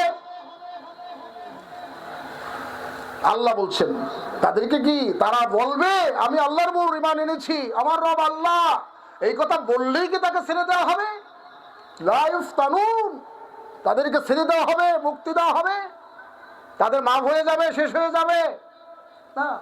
3 নম্বর আয়াত দেখেন, আল্লাহ রাব্বুল আলামিন বলছেন, ওয়ালাকাদ ফাতান্নাল্লাযীনা মিন ক্বাবলিহিম ফালায়া'লামান্নাল্লাহুল্লাযীনা সাদাকু ওয়া লায়া'লামান্নাল কাযিবিন। আল্লাহ রাব্বুল আলামিন বলেন, তোমাদের পূর্ববর্তী নবী উম্মতদেরকে যেভাবে তাদের ঈমানের ব্যাপারে, রব বলে স্বীকার করার ব্যাপারে যেভাবে পরীক্ষা হয়েছে, পরীক্ষা নিয়েছি আমি আল্লাহ, তেমনি ভাবে তোমাদেরও ঈমানের দাবির উপরে পরীক্ষা নেওয়া হবে, যে কে তার ঈমানের দাবিতে সত্যবাদী আর কে তার ঈমানের দাবিতে মিথ্যাবাদী। আসুন কোরআন মাজিদে আল্লাহ রাব্বুল আলামিন বলেন, ওয়া ইযা লাকুল্লাযীনা আমানু ক্বালু আমান্না ওয়া ইযা খালাউ ইলা শায়াতিনহিম ক্বালু ইন্না মাআকুম। নাই কোরআন মাজিদে? আছে, খুলে দেখেন। আল্লাহ রাব্বুল আলামিন বলেন, মুনাফিক শ্রেণীর যারা, তারা মুমিনদের সাথে দেখা হইলে বলে আমরা তোমাদের সাথে আমরা ঈমান এনেছি। ক্বালু আমান্না, আমরাও ঈমান এনেছি। আবার যখন মুনাফিকদের সাথে, তাগুতের সাথে, শয়তানের দলের সাথে যখন মিশে যায়, তখন বলে আমিও তোমাদের দলের লোক। এই যে তোমাদের দলের লোক, বুঝতে পারছেন? বুঝেন নাই? তোমাদের দলের লোক। হ্যাঁ, ইমানদারদের সাথে মিশলে তখন বলে আমরা ঈমান এনেছি, আবার শয়তানদের সাথে যখন মিশি, তাগুতের সাথে যখন মিশি, তখন আমি বলি আমি তো তোমাদের সাথেরই লোক। কেন বলি? কারণ আছে তো। এমনি এমনি তো হয় নাই। আরে বাবা, পাবলিক তো ফতোয়া দেওয়ার ক্ষমতা রাখে না, মাসালা দেওয়ার ক্ষমতা রাখে না। পৃথিবীর বাংলার সমস্ত জায়গায় মাসলা দেয় তো কারা? বলেন না কেন? আলেমরা। ফতোয়া দেয় কারা? কেন স্টেজ থেকে আলোচনা হয় নাই? আপনি একজন জান্নাতি মানুষ, শোনেন নাই? মোবাইলে নাই? ইউটিউব খুলে দেখেন। কি কারণে? আপনি 560টা মসজিদ বানাইছেন, আপনি 560টা মসজিদ বানাইছেন, আপনি জান্নাতি মানুষ। এই ঘোষণা দেওয়ার ক্ষমতা আপনাকে কে দিয়েছে? জান্নাত আপনার বাবার বাড়ির ওয়ারিশ পাইছেন নাকি শ্বশুর বাড়ির ওয়ারিশ পাইছেন? কিভাবে, কোন ক্ষমতা বলে আপনি তাকে জান্নাতি মানুষ ঘোষণা দিলেন? কোন সাহসে? এই কথা যখন আবার জিজ্ঞাসা করা হয়েছে, উনি আবার সেইটাকে আবার হাদিস দলিল দিয়া তার কথা আবার কি করছে? মজবুত করছে। নাউজুবিল্লাহ। একটা মিথ্যা কথা একজন মানুষকে জান্নাতি বলে ঘোষণা দিলেন, আবার সেই কথাকে টিকাবার জন্য আপনি আবার হাদিস দলিল পেশ করলেন। কত বড়, কি বলবো এটারে, ভাষা আপনারাই বলেন, আমি আর বললাম না। আমি তো কোরআন থেকে শুনাইলাম। উনি যদি মুনাফিকি না করেন, উনি গভর্নর থেকে আরো উপরে কিছু যাইতে পারবেন না। হয়তো তিনি চিন্তা করেছিলেন ইসলামিক ফাউন্ডেশনের গভর্নর হয়েছি, আগামীতে যদি রাষ্ট্রপতি বানাইয়া দেয়, একটু চাটুকারিতা না করলে তো হয় না। এমন আছে বাইতুল মোকাররমের খতিবও হয়ে যেতে পারি। যদি হয়েই যাই, এখন কামাই 10 লাখ, তখন কামাবো মাসে 1 কোটি। কারণ আমিও তো দরবেশ বাবার একজন মুরিদ, ঠিক না? উনি কামাইতে পারলে আমি কেন কামাইতে পারবো না? এই জন্য একটু চাটুকারিতা করে দেখি, একটু ধোঁকা দিয়ে দেখি। বোকা বানানো। দেখলাম আব্দুল কাদের জিলানী রহমাতুল্লাহ আলাইহির জীবনী পড়ছিলাম, ওইটা দেখলাম ওনার সামনে একদিন শয়তান আসছে ধোঁকা দেওয়ার জন্য। আয়েশা বলতেছে, আসসালামু আলাইকুম। আব্দুল কাদের জিলানী রহমাতুল্লাহ আলাইহি, কে রে? কয়, হুজুর আমি জিবরাইল। জিবরাইল কেন, কি ব্যাপারে আসলাম? হুজুর আপনার ইবাদতে আল্লাহ পাক এত বেশি খুশি হয়েছে, আপনার জন্য আল্লাহ পাক মেরাজে যাওয়ার জন্য দাওয়াত পাঠাই দিছে, আমাকে বরাক নিয়ে পাঠাই দিছে। তার জীবনের মধ্যে পড়লাম, হয়তো শিক্ষা আপনি পাবেন এখানে, এই জন্যই বলছি। তারপরে বলো, তারপরে কি? আপনার ইবাদত বন্দেগী দাসত্ব গোলামিতে আল্লাহ খুশি হয়ে মেরাজে যাওয়ার জন্য দাওয়াত পাঠাইছে, আমি জিবরাইলকে পাঠাইয়া দিচ্ছে। এই যে বরাক নিয়ে আসছে, ওঠেন। হযরত আব্দুল কাদের জিলানী রহমাতুল্লাহ আলাইহি তিনি চিন্তা করলেন, উনি জিবরাইল আমার কাছে আসছে, একটু চিন্তা করে ভেবে দেখতে হয়তো, আয়রে আবার ইমান নষ্ট করে ফেলাই কিনা, একটু ভাবতে তো হয়। চক্ষু বন্ধ করি তো মাথাটা নিচু করলেন, একটু কয়েক সেকেন্ড ভাবলেন, ভেবে দেখলেন যে মেরাজ তো হুজুর সাল্লাল্লাহু আলাইহি সাল্লামের পরে আর কারো হওয়ার কথা না, আর সশরীরে মেরাজ একজনেরই হয়েছে, হুজুর সাল্লাল্লাহু আলাইহি সাল্লামের মেরাজ হয়েছে, আমার তো মেরাজ হওয়ার কথা না। আর উনি জিবরাইলের পরিচয় দিচ্ছে, উনি তো জিবরাইল হবে না, কিন্তু শয়তান হবে। এই ধোঁকা দিয়ে বোকা বানাইতে আমাকে চাইছিল। আব্দুল কাদের জিলানী রাহমাতুল্লাহ আলাইহি বলেন, লা হাওলা ওয়ালা কুওয়াতা ইল্লা বিল্লাহ। শয়তান দূর হয়ে যা, দূর হয়ে যা, তুই অবশ্যই জিবরাইল না, তুই একজন শয়তান। দূরে কয়েক কদম দূরে চলে যাইয়া শয়তান এবার চিন্তা করছে, ফার্স্ট চান্সে ফেল করছি, আরেকটা চান্স নিয়ে দেখি, আরেকটা ট্রাই, সেকেন্ড ট্রাই করে দেখি। আরেকবার দূরে গিয়া উনি এবার বলল, আব্দুল কাদের জিলানী, তুমি আজকে বাইসে গেলা তোমার ইলমের জন্য, তোমার ইলমের জন্য তুমি বাইসে গেলা। আরেকটা চান্স নিয়ে আরেকটা ধোঁকা দিতে চাইলো। আব্দুল কাদের জিলানী রহমাতুল্লাহ আলাইহি দেখলেন উনি আরেকবার আমাকে মুশরিক বানাইতে চাইতেছে। এত সময় বানাইতে চাইছিল একটা, এখন আবার বানাইতে চাচ্ছে আরেকটা। আব্দুল কাদের জিলানী রহমাতুল্লাহ আলাইহি বললেন, না, আমাকে ইলমে বাঁচায় নাই, আমার ঈমান রক্ষা আল্লাহ করেছে, ঈমানকে রক্ষা করছে। আব্দুল কাদের জিলানী রাহমাতুল্লাহ আলাইহি থেকে শয়তান বিদায় হয়ে যায়, পৃথিবী থেকে শয়তান বিদায় হয়ে যায় না। শয়তানের সঙ্গভঙ্গ ওর কর্মী বাহিনী এখনো আছে নাকি নাই? কিয়ামত পর্যন্ত থাকবে নাকি থাকবে না? তারা মানুষকে ধোঁকা দিয়ে বোকা বানাইতে চাইবে। বোকা বানাইবে এই জন্য, নিজের স্বার্থ হাসিলের জন্য। এই যে মুনাফিকি যারা করে এবং করছে করবে, তারা প্রত্যেকেই চায় দুনিয়ার লাভ। আল্লাহ রাব্বুল আলামিন বলেছেন, যারা আল্লাহ রাব্বুল আলামিনকে রব বলে স্বীকার করে এবং করবে, এরপরে সুম্মাস্তাকামু, যারা ইস্তেকামত থাকবে, অটল থাকবে, অবিচল থাকবে, তাদের জন্য আল্লাহ রাব্বুল আলামিন বলেন তাতানাজ্জালু আলাইহিমুল মালাইকা, আল্লাহ রাব্বুল আলামিন বলেন তাদের জন্য ফেরেশতা পাঠিয়ে দেওয়া হবে। ফেরেশতা এসে বলবে আল্লাহ তাখাফু ওয়া লা তাহজানু ওয়া আবশিরু বিল জান্নাহ। সুবহানাল্লাহ। ফেরেশতারা বলবে তোমার কোনো ভয় নাই, তোমার কোনো চিন্তা নাই। সুবহানাল্লাহ। আল্লাহ তাখাফু, তোমার কোনো ভয় নাই, তোমার কোনো চিন্তা নাই, ভয়ও নাই, চিন্তাও। জবাব দেন তো দেখি, ভয়ও নাই, ভয়ও নাই, আর কি আছে তাহলে বলেন তো? আল্লাহু ওয়ালিয়ুল্লাযীনা আমানু ইখরিজুহুম মিনাল যুলুমাতি ইলান নূর।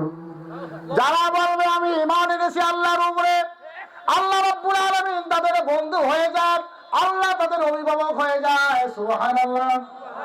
আমরা আল্লাহর উপরে ঈমান এনেছি তো, আমাদের রবকে অটল অবিচল থাকবো।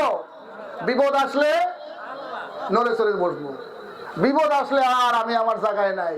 যদি দেখি কোন সমস্যা আছে, একটু হুমকি দেওয়া হচ্ছে, একটু ধমক দেওয়া হচ্ছে, চাকরি কিন্তু থাকবে না। মিয়া কথা ঠিকভাবে বললেন, চাকরি কিন্তু থাকবে না। সমস্ত ক্ষমতা আমার হাতে, 1 সেকেন্ডের মধ্যে চাকরি খাইয়া পেলাম। ঠিক আছে, ঠিক আছে হুজুর, ঠিক আছে। হ্যাঁ, আপনি চাকরির জন্য, পেটের জন্য, পকেটের জন্য ভয়ে ভাইয়া ইমাম থেকে নড়ে চলে যান, সরে যান। অটল অবিচলতা আপনার উপরে, আপনার মধ্যে থাকে না। রিজিকের জন্য, রিজিকের মালিক পৃথিবীর কোনো মানুষ না। কোরআন খুলে দেখেন, কোরআন মাজিদে আল্লাহ রাব্বুল আলামিন অনেকগুলো জায়গায় বলেছে, আমি একটা জায়গার কথা বলবো। আল্লাহ রাব্বুল আলামিন বলেছেন ওয়া মা মিন দাব্বাতিন ফিল আরদি ইল্লা আলাল্লাহি রিজকুহা। আল্লাহ রাব্বুল আলামিন বলেন জমিনের মধ্যে এমন কোন বিচরণশীল প্রাণী নাই যার রিজিক আমি আল্লাহ দেই না। এরপর সুবহানাল্লাহ কয় না? আমার মনে হয় গাদিঘাটের মানুষের সাথে সুবহানাল্লাহর সাথে ঝগড়া হয়েছে। তাহলে কেন সুবহানাল্লাহ বলে না? ঝগড়াই যদি না হবে বলবে না কেন? সম্মানিত ভাইরা, আল্লাহ রাব্বুল আলামিন সমস্ত জীবের রিজিকের ব্যবস্থা আল্লাহ করে দিয়েছে, ফয়সালা করে দিয়েছে, সিদ্ধান্ত করে দিয়েছে, ফাইনাল করে দিয়েছে। সুবহানাল্লাহ। আচ্ছা, মানুষের কথা বাদ দিয়ে একটু প্রাণীর কথা বলি। সমুদ্রের মধ্যে, সাগরের মধ্যে, অতল তলদেশে, সেখানে কত কিছু বাস করে। তার মধ্যে তিমিও বাস করে। তিমি বাস করে না? তিমি, একটা তিমিতে কতগুলো চিংড়ি মাছ খায়, কত টন চিংড়ি খায়। সর্বনিম্ন যেই তিমিতে দুধ দেয় তার পরিমাণ হলো 350 গ্যালন। 350 গ্যালন, তাই 350 গ্যালন ইন্টু 5.5 লিটার বা 5.5 কেজি যোগ করে দেখেন এবার কতটুকু হবে। সে কতগুলো দুধ দেয়, এতগুলো দুধ দেয় সর্বনিম্ন ছোট তিমিতে। তাহলে সেই তিমিতে খায় কতটুকু? কত টন চিংড়ি খায়। তার খাবার হলো চিংড়ি, যেই চিংড়ির কেজি হলো 1200 টাকা অথবা 2000 টাকা। সে কত টন চিংড়ি খায়। আর আমি তো বছরেও খাই না, তাই না? আমরা খাই কারণ আমাদের তো প্রতিদিনই খাওয়া লাগে। সামনে আসলে কি করব, ঠিক খাই আর কি। মাঝে মাঝে চলে আসে, মানে অনেক সময় চলে আসে, খাওয়া লাগে। কিন্তু আল্লাহ রাব্বুল আলামিন সেই তিমিকে খাওয়াচ্ছেন টনে টনে চিংড়ি। যেই তিমির নাই চাকরি, যেই তিমির নাই ব্যবসা, যেই তিমির নাই রাষ্ট্রশক্তি, যেই তিমির নাই কোনো রাজনীতি, কোনো দলের ক্ষমতা, কিছুই নাই, তিমিকে আল্লাহ খাওয়াচ্ছেন। সুবহানাল্লাহ। আমি একটি প্রাণীর নাম নিলাম, এইরকম অসংখ্য অগণিত প্রাণী আল্লাহ তৈরি করে রেখে দিয়েছেন। আলহামদুলিল্লাহি রব্বিল, বলেন তো আলহামদুলিল্লাহি রব্বিল আলামিন। আলমের বহু বচন আল্লাহ রব্বুল আলামিন দিয়েছেন, অসংখ্য অগণিত আলমের রব, পরিচালক, পালনকর্তা, রিজিকদাতা, বাঁচানেওয়ালা, মারনেওয়ালা, ক্ষমতা দিনেওয়ালা, নিনেওয়ালা, এরপরে সম্মান দেন, সম্মান নেন, সমস্ত আলমের আলহামদুলিল্লাহি রব্বিল আলামিন। শুধুমাত্র মানুষ সেই মাত্র চিন্তা করে রিজিকের, আর রিজিকের চিন্তায়, চাকরির চিন্তায় মানুষ কি করে? মানুষ কি করে? তার ইমানের উপরে অটল অবিচল থাকতে পারে না, সরে যায়, নড়ে যায় বিপদ দেখলে। আচ্ছা, আরেকটা কথা আছে, আমাদের আরো কিছু কারণে আমরা ইমান থেকে সরে নড়ে দাঁড়াই। কারণ হলো মৃত্যুকে আমরা ভয় পাই। ঠিক কোন ঠিক না? যখন আপনাকে ফাঁসির হুমকি দেওয়া হবে, জেলের হুমকি দেওয়া হবে, ইমানের উপরে অটল অবিচল থাকা কঠিন নাকি সহজ? কঠিন না?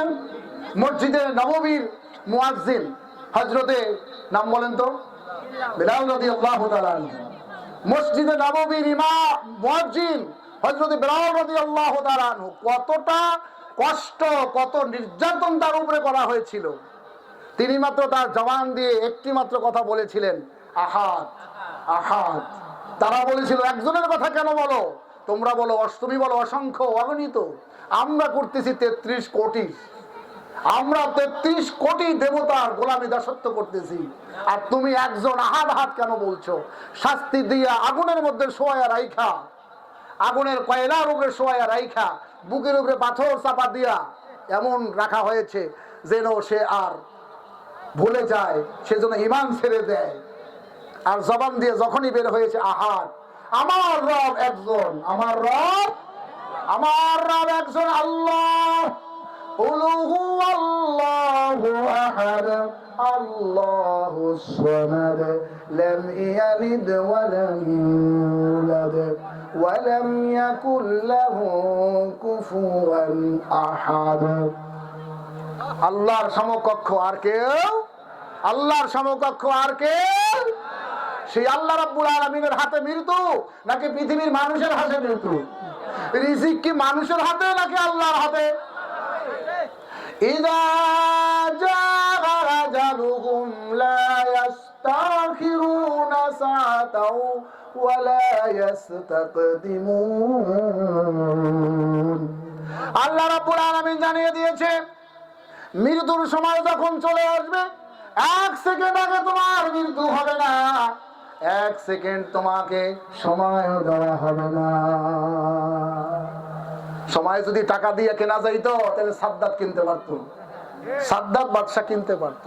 8 কিলোমিটার এরিয়া নিয়ে সে জান্নাত বানাইছিল, 8 কিলোমিটার পরিধি সেই এরিয়া নিয়ে সে জান্নাত তৈরি করেছে। আল্লাহ পাকের জান্নাতে সে প্রবেশ করবে না। কত বড় দাম্ভিক, কত বড় অহংকারী, কত বড় স্বৈরাচারী। সে নিজেই জান্নাত তৈরি করে প্রোগ্রাম সেট করলো, আজকেই যাব জান্নাত উদ্বোধন করতে। বাড়ির দরওয়াজা থেকে যখন বের হয়েছে, ভিক্ষুক একজন পিছনে পিছনে ছুটছে, আর মাঝে মাঝে বলতেছে, রাজামশাই একটু কথা শুনেন। তিনি সাদ্দাত বলছে, ডিস্টার্ব করো না, আমি যাচ্ছি আমার জান্নাত বেহেশত উদ্বোধন করার জন্য, আমাকে ডিস্টার্ব করো না। একটা পর্যায়ে জান্নাত, তার বানানো জান্নাতের দরওয়াজায় পৌঁছে গিয়েছে। এবার বলছে, আপনার সাথে একটু কথা ছিল। এত সময় বলছে কথা ছিল, তার পাত্তাই দিচ্ছে না। উনি ওনার ঘোড়ায় চড়ে যাচ্ছে, আর দরওয়াজায় গিয়ে তাকেই, সেই ভিক্ষুককেই দেখা গেল যে সে দাঁড়ানো আছে। সে বললো, একটু কথা ছিল। কি কথা? কি কথা বলো? নামতেছি আমি, নাইমা শুনতেছি। নামতে হবে না, ওখানেই থাকেন। তোমার নামতে হবে না, তুমি ঘোড়ার পৃষ্ঠেই থাকো। আমি বলছি, আমি মালাকুল মউত আজরাইল, আমি তোমার রূহ কবজ করার জন্য আসছি। সাদ্দাত এবার বলল, আমার অর্জিত সমস্ত সম্পদ তোমাকে দিয়ে দিলাম, জীবনের বড় আশা, সমস্ত টাকা পয়সা খরচ করে আমি একটু বানাইছিলাম ব্যস্ত, একটু উদ্বোধন করে একটু ঘুরা দেখে আসি, 5টা মিনিট সময় দাও, আমার যাবতীয় সম্পদ তুমি নিয়ে যাও। মালাকুল মউত বলছে, আমার কাছে ওই সিস্টেম নেই। ওই সিস্টেম পাইতে চাইলে দরবেশ বাবার কাছে যাও, আর তা হলে আনিসুল হকের কাছে যাও, ওনারা এই লেনদেনগুলো করে। উদাহরণ বোঝার জন্য বলতেছি। আপনি যদি বলেন এই কথা নিয়ে কোথায় পাইলা, আমি উদাহরণ বোঝার জন্য বলছি বাবা, আপনি তো আবার একটু পরে ধৈর্য বলবেন। সে বলছে আমার সাথে ঘুষ লেনদেনের সুযোগ নাই, তোমাকে বলছি তুমি ঘোড়ার পৃষ্ঠে থাকো, ওখানেই তোমার রূহ কবজ হয়ে যাবে। সে অনেক অনুনয় বিনয় করে মালাকুল মউত আজরাইলকে বলেছিল একটু সময় দাও, অন্তত একটা মিনিট সময় দাও, আমি একটু নাইমা আমি আমার ওয়ারিসদেরকে বলে দেই মাটির মধ্যে কোথায় স্বর্ণ, কোথায় রৌপ্য, কোথায় অলংকার লুকায়িত রেখেছি, টাকা পয়সা মাটির নিচে কোথায় কোথায় রেখেছি, একটু বলার সুযোগ দাও। মালাকুল মউত বলল এক সেকেন্ড সময় দেওয়া হবে না। আল্লাহ রাব্বুল আলামিন আপনার আমার মৃত্যু যখন যে সময় যে জায়গায় নির্ধারণ করে রেখে দিয়েছে সেখানেই মৃত্যু হবে। মানুষের মৃত্যু কি জেলখানার মধ্যে হয় না, হাসপাতালে হয় না, খাবারের মধ্যে হয় না, ঘুমের মধ্যে হয় না? ফজরের নামাজ পড়ে মসজিদ থেকে বাসায় যাচ্ছেন, পাশের মসজিদ, পাশের মহল্লা থেকে মিত্তিরহাটি আমবাগান নাকি মসজিদ আছে আরো, সেখান থেকে আওয়াজ আসতেছে, ইমাম সাহেব হুজুর বলতেছে একটি শোক সংবাদ, আজকে রাত ৩টায় অমুক হাজী সাহেব পৃথিবী থেকে চলে গেছে। ইন্না লিল্লাহি ওয়া ইন্না ইলাইহি বলে না? উনি ঘুমিয়েছিল রাত্রে, উনি কি মৃত্যুর নিয়ত করে ঘুমিয়েছিল? না, মৃত্যুর নিয়ত করে তো ঘুমান নাই। আমি দেখলাম এক লোক, এক মহিলার দেখলাম পত্রিকায় আসছে যে মহিলা দুপুরবেলা রান্না বান্না করেছে, ঘর গুছিয়েছে, আত্মীয় স্বজন দাওয়াত দিয়েছে, উনি গোসল করতে যাবে, গোসল করতে গিয়ে মোটরের লাইন দেওয়ার জন্য প্লাগ সকেটের মধ্যে দিয়েছে, সেখানেই প্লাগের মধ্যে তার বের করা ছিল। আত্মীয় স্বজন সবাই ঘরে এসে অপেক্ষা করছে, খাওয়া দাওয়া হবে, দোয়া হবে, আর সে গোসলখানায় তার মৃত্যু হয়ে গেছে, ইন্তেকাল হয়ে গেছে। উনি রান্না বান্না যখন করেছিল, ঘর গুছিয়েছিল, সমস্ত অ্যারেঞ্জমেন্ট ম্যানেজমেন্ট যখন করেছিল, তার আশা আমি সবাইকে আজকে খাওয়াবো, সবাই আমার বাড়ির মেহমান, কত বড় আশা ছিল, কিন্তু খাওয়াবে তো সে নিজেই খাইতে। মৃত্যু মানুষকে একেবারে এমন ভাবে টানতে থাকে, মানুষ কোথাও গেলে পালাইয়া মৃত্যু থেকে রেহাই পাবে? তাহলে মৃত্যু থেকে আপনি বাঁচতে পারবেন না। রিজিক আপনাকে আল্লাহ দিয়ে দিয়েছে, নির্ধারণ করে দিয়েছে, এরপরও ভয় পান কেন? ভয় পাওয়ার কোনো সুযোগ আমাদের আছে? ভয় পাওয়ার কোনো সুযোগ আছে না। মৃত্যু থেকে আমরা ভয় পাচ্ছি না, ভয় পাবো না। মৃত্যুর ভয় নাই, রিজিকের ভয় নাই, চাকরির ভয়, কথা বলেন, ভয় পাবো একজনকে, সে কে? কোরআন মাজিদে আল্লাহ রাব্বুল আলামিন জানিয়ে দিয়েছে ইয়া আইয়ুহাল্লাযীনা আমানুত্তাকুল্লাহ,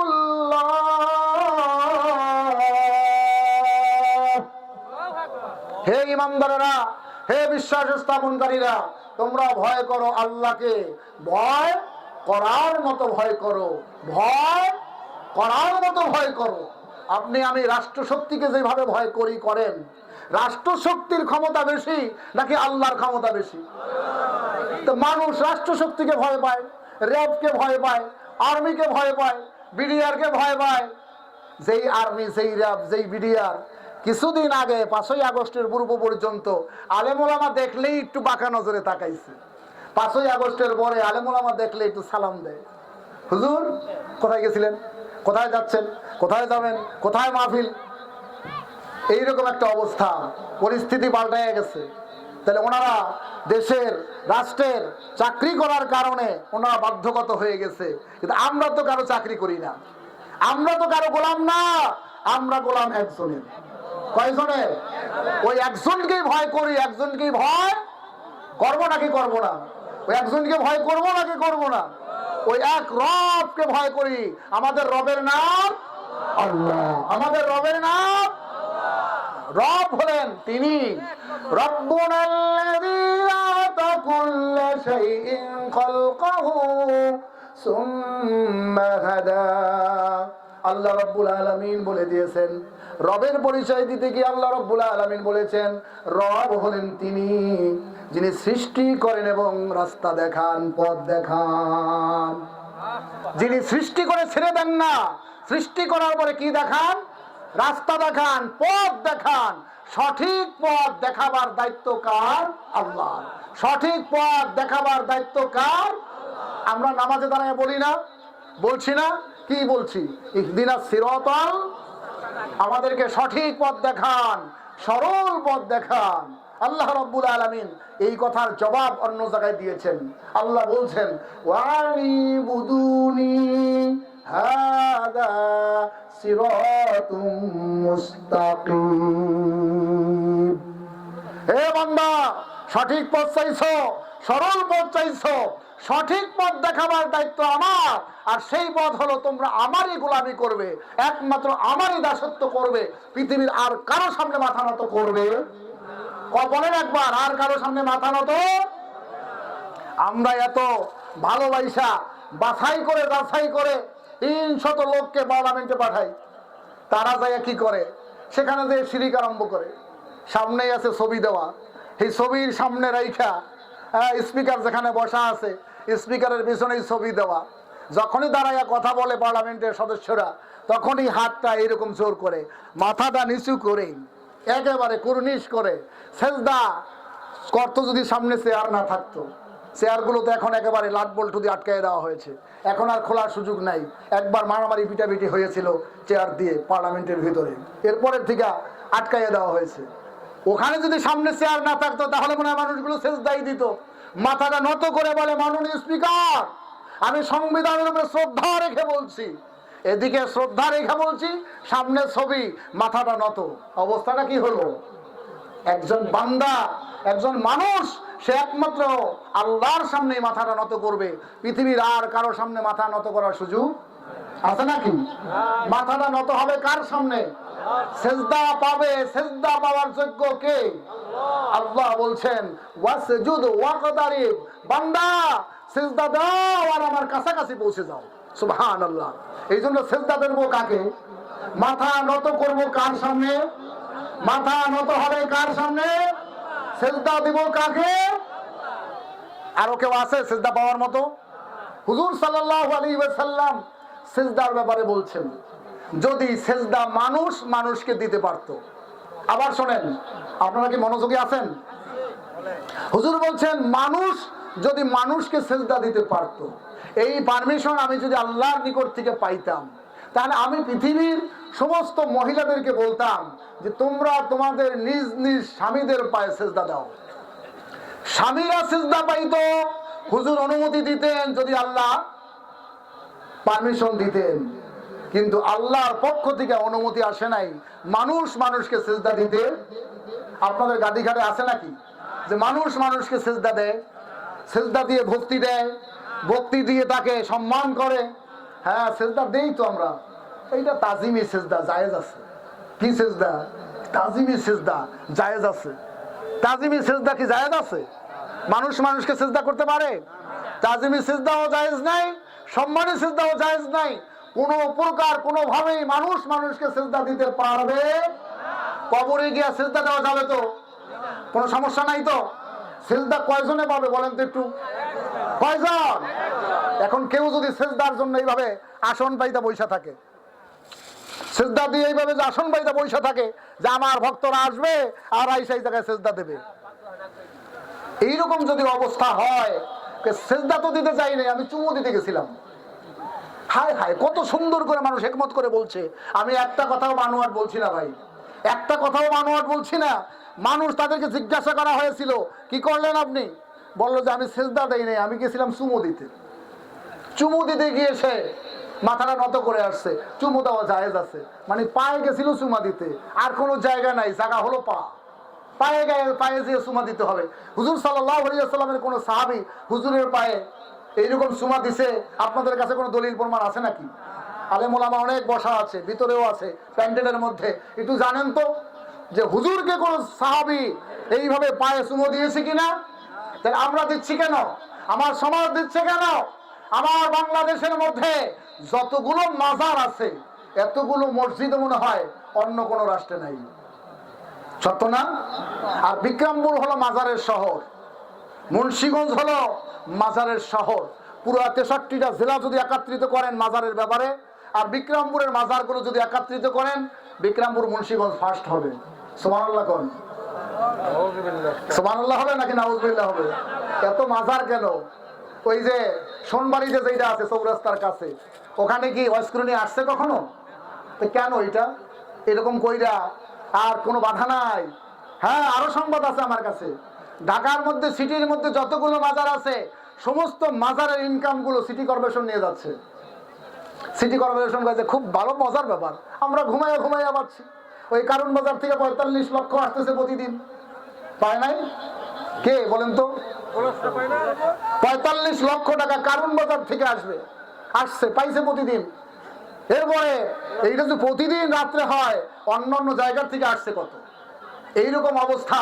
সদরঘাট থেকে আসছে কত, গুলিস্তান থেকে আসছে কত, এই আপনার মাজারগুলো থেকে আসতেছে কত। এইরকম ইনকাম ওনারা করে খেয়েছে। এই জন্যই দরকার আমাদের কোরআন পার্লামেন্টে নেওয়া। কোরআন যদি পার্লামেন্টে যায়, মাজারের ব্যবসা আর হবে। এই জন্য 3 শ্রেণীর মানুষ বাধা দিবে কোরআন পার্লামেন্টে নেওয়ার ব্যাপারে। কয় শ্রেণীর মানুষ? হুজুর সাল্লাল্লাহু আলাইহি ওয়াসাল্লাম তার থেকে পূর্বে যত নবী রাসূল জমিনের মধ্যে দাওয়াত দিয়েছে, তাওহীদের দাওয়াত, 3 শ্রেণীর মানুষ বাধা দিয়েছে। তার মধ্যে এক শ্রেণী হলো ধর্ম ব্যবসায়ী, আর একটা হলো রাষ্ট্রশক্তি, আর একটা হলো পুঁজিবাদ। এই 3 শ্রেণীর মানুষ কোরআনকে পার্লামেন্টে নেওয়ার জন্য বাধাগ্রস্ত করছে। ধর্ম ব্যবসা কেমন ভাবে চলছে? মাজারের ইনকাম লক্ষ লক্ষ কোটি কোটি টাকা নিয়ে কি হচ্ছে? সেই টাকা দিয়ে, সেই টাকা কি মসজিদে খরচ হচ্ছে? না না, বড় বড় বোতল রঙিন পানি রাত্রে খাওয়া হচ্ছে। মানুষ যত অন্যায় আছে সেই টাকাগুলো নিয়ে খাওয়া হচ্ছে। সেই টাকা কি রাষ্ট্রীয় কোষাগারে জমা হচ্ছে? মোটেই না, মোটেই না। এই জন্য মাজারের ব্যবসা কি বন্ধ করা লাগবে নাকি চালু থাকবে? মাজারের ব্যবসা জায়েজ আছে? মাজারে সেজদা দেওয়া জায়েজ আছে? কোন মানুষের পায়ে সেজদা দেওয়া জায়েজ আছে? না। মাজারের নামে মানত জায়েজ নাই। মাজারের নামে মানত জায়েজ, যেহেতু আমরা আমাদের রব বলে স্বীকার করেছি একজনকে। সে কে? ইন্নাল্লাযীনা ক্বালু রাব্বুনাল্লাহ, নিশ্চয়ই যারা আল্লাহ রাব্বুল আলামিনকে রব বলে স্বীকার করবে, এরপরে সুম্মাস্তাকামু, ইস্তেকামাত থাকবে, অটল অবিচল থাকবে। জীবনে যত বাধা আসুক, হুমকি আসুক, ধমক আসুক, ফাঁসির রশি আসুক, কোনো কিছু দিয়েই তাকে সরানো এবং নড়ানো যাবে না। তাদের জন্য নাজিল হবে ফেরেশতা, তাদের জন্য নাজিল হবে ফেরেশতা। তাতানাজ্জালু আলাইহিমুল মালাইকা, তাদের জন্য আল্লাহ পাক নাজিল করবেন ফেরেশতা। বদরের প্রান্তরে আল্লাহ রাব্বুল আলামিন 3000 5000 ফেরেশতা দিয়ে সাহায্য করেছেন। সুবহানাল্লাহ। সূরার মধ্যে কোরআন মাজিদে আল্লাহ রাব্বুল আলামিন বলে দিয়েছেন যে 5000 ফেরেশতা দিয়ে আমি তাদেরকে সাহায্য করেছি, 3000 ফেরেশতা দিয়ে আমি আল্লাহ সাহায্য করেছি। কোরআন মাজিদে রেকর্ড আছে। সুবহানাল্লাহ।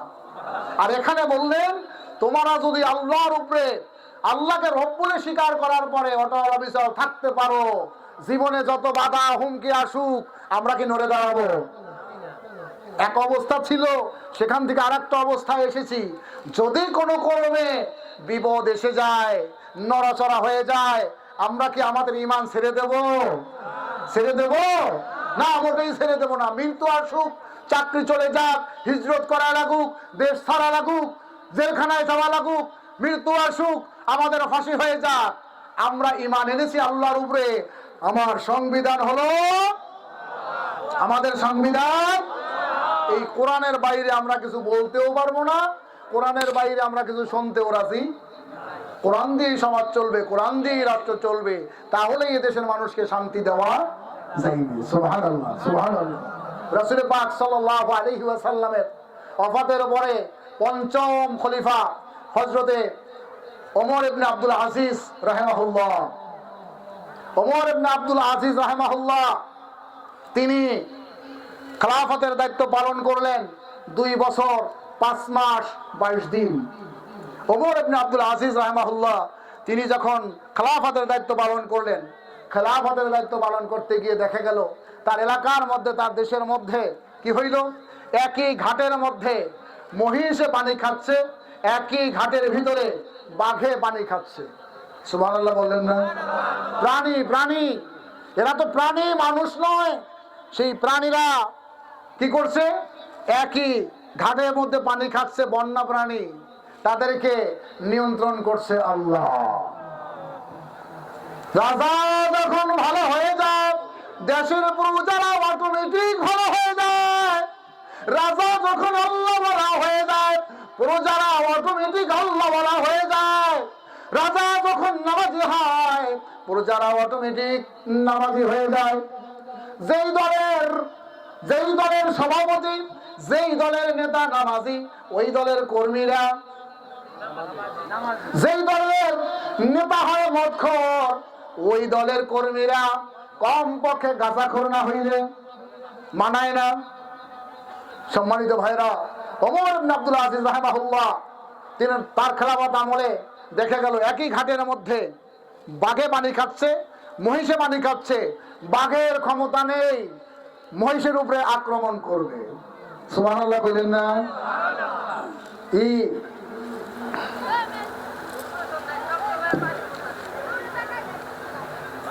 এই ছিল রাজা যখন ভালো হয়ে গেছে, আল্লাহওয়ালা হয়ে গেছে। ওনারা শুধুমাত্র 5 ওয়াক্ত নামাজ জামাতে পড়েন নাই, ওনারা তাহাজ্জুদ গুজারি ছিলেন নিয়মিত। ওনারা নিয়মিত তাহাজ্জুদ গুজারি ছিলেন। ওনাদের মাসে 30 দিনে একদিনও তাহাজ্জুদ কাজা হয়েছে, এই রকম রেকর্ড পাওয়া যায় নাই। আর আমার নেতা নামাজই জানে না, ওযুই জানে না। আমি আমার এক নেতাকে দেখলাম, ঢাকা থেকে আসছে, বাবা মারা গেছে, জানাজার নামাজে দাঁড়িয়েছি। এসে এবার উনি আর একজনের সাথে ফিসফিস করে বলতেছে, কই যে এখানে যেভাবে দাঁড়াইলাম সেজদা দেবো না কিভাবে? এই মাটির মধ্যে কি সেজদা দেওয়া যায়? তো পাশে উনি বলছে এরা তো সেজদা নাই। বুঝা ফেলাইছে যে নেতা কত দূর জানে। এখন কয় যে ভাই, দোয়ায় কুনুত ছাড়া কি তাহাজ্জুদ না এই জানাজার নামাজ হবে? নেতা বলছে আমি তো আসলে দোয়ায় কুনুতটা জানি না, দোয়ায় কুনুত ছাড়া কি তাহাজ্জুদ নামাজটা পড়া যাবে? উনি বলছে যে জানাজার নামাজে তো দোয়ায় কুনুত লাগবে না, এটা আপনার না জানলে সমস্যা নাই। ওযু করছেন কিনা? হ্যাঁ ওযু করছি না। ওযুর মধ্যে ফরজ কয়টা? ওযুর মধ্যে ফরজ 10টা। ওযুর মধ্যে ফরজ আপনারা বলেন কয়টা? আর উনি বলতেছে 10টা। তাহলে সবকিছু জানে। এরপরে জানাজার নামাজে দোয়ায় কুনুত জানে না, উনি চিন্তা করতেছে দোয়ায় কুনুত ছাড়া হবে কিনা, এই চিন্তায় উনি চিন্তিত। তাহলে কতটুকু জাননেওয়ালা এবার বুঝেন তো। নিয়মিত নামাজ পড়েন, বেচারা ওযু করছে কি করে নাই, পারছে কি পারে নাই, জানে কি জানে না, এইটুকুর মধ্যেই তো আমরা বুঝতে পারি। নির্বাচন আসলেই তো নামাজে মুসল্লি বাইরে যায়, ওনারা একটু মসজিদে যায়, একটু টুপি মাথায় দেয়, একটু পাঞ্জাবি পরে। নির্বাচন শেষ হয়ে গেলে নামাজ কি আর থাকে? এইটা তো আসলে আসল নামাজি না, এটা হলো ভোটের জন্য, নির্বাচনের জন্য, মানুষের মন আকৃষ্ট করার জন্য। কথা সত্য না? তাহলে ওই রকম ধোকাবাজি যারা, যেই বেচারা বললো যে আমি প্রতিদিন 70 রাকাত তাহাজ্জুদ নামাজ পড়ি, তার চেহারায় কি বলে? আমার তো মনে বলে না যে সে বেচারা তাহাজ্জুদ নামাজ পড়ে কোন সময়। সে তো বোতলই খেয়ে শেষ করতে পারে না। বোতল একটার একটা সাজানো থাকে, আর কর্মীরা কয় হুজুর ওস্তাদ এই আরেকটা বোতল রয়ে গেল, আমি একটা বোতল আনছিলাম, একটু বিসমিল্লাহ না কইয়া দিলে কিভাবে হয়? আপনি কি আমার প্রতি রাগ? আমার ছেলে আনছে কয়দিন আগে ইসের থেকে, মালয়েশিয়ার থেকে, আর একজনকে আমার ছেলে আনছে সিঙ্গাপুর থেকে। হুজুর একটু ওস্তাদ একটু মুখে না দিলে একটু মুখ লাগাইয়া দেন, একটু মুখটা লাগাইয়া দেন, পরে আমরা আলহামদুলিল্লাহ কমবো না। আপনি বিসমিল্লাহ দিয়ে শুরু করে দেন, আমরা আলহামদুলিল্লাহ দিয়ে শেষ করবো না। তো ওনার চেহারায় তো বেচারা, চেহারায় তো বলতেছে বেচারা বোতল খাইয়ে শেষ করতে পারে না, সে তাহাজ্জুদ কখন পড়ে? পার্লামেন্টে দাঁড়াইয়া এইরকম মিথ্যা কথা আর বারবার মানুষগুলো বলে। আপনারা তো মনে হয় চিন্তা করতেছেন হুজুর একটা আসছে, খালি পার্লামেন্টের কথা, খালি সংসদের কথা। বাবারা আমি তো সত্য কথাগুলো বলতেছি। উনি ওই জায়গায় দাঁড়াইয়া বলছে, মহান সংসদে দাঁড়াইয়া, পবিত্র জায়গায় দাঁড়াইয়া বলতেছি। পবিত্র জায়গায় দাঁড়াইয়া এইরকম মিথ্যা কথা বলা উচিত না। এই জন্য নামাজ জানতে হবে, রোজা জানতে হবে, সবকিছুই জানতে হবে, ঠিক না ভাই? এই জন্য আমাদেরকে জানার দরকার আছে, আছে না ইনশাল্লাহ? আমাদের এখানে একটা নুরানি মাদ্রাসা আছে, হইতেছে নাকি? চালু করবে ইনশাল্লাহ। মাঝে বন্ধ ছিল, আবার চালু হচ্ছে ইনশাল্লাহ। এই মাদ্রাসাটা চালু হইলে ভালো হয় না? কি বলেন? নুরানির ছাত্ররা কি যে চমৎকার লেখা লেখে, কি যে দোয়া দুরূদ তারা জানে, সুবহানাল্লাহ। এইরকম বাচ্চা ফুলাফান মাথায় পাগড়ি দিয়ে আইসা অনেক অনেক জায়গায় যাই দেখি, ওনারা আইসা মানে প্রদর্শনী দেখায় ছাত্র মানে প্রতিষ্ঠান থেকে, যে হুজুর আমার বাচ্চাটা একটু জানাজা দিয়ে দেখাবে।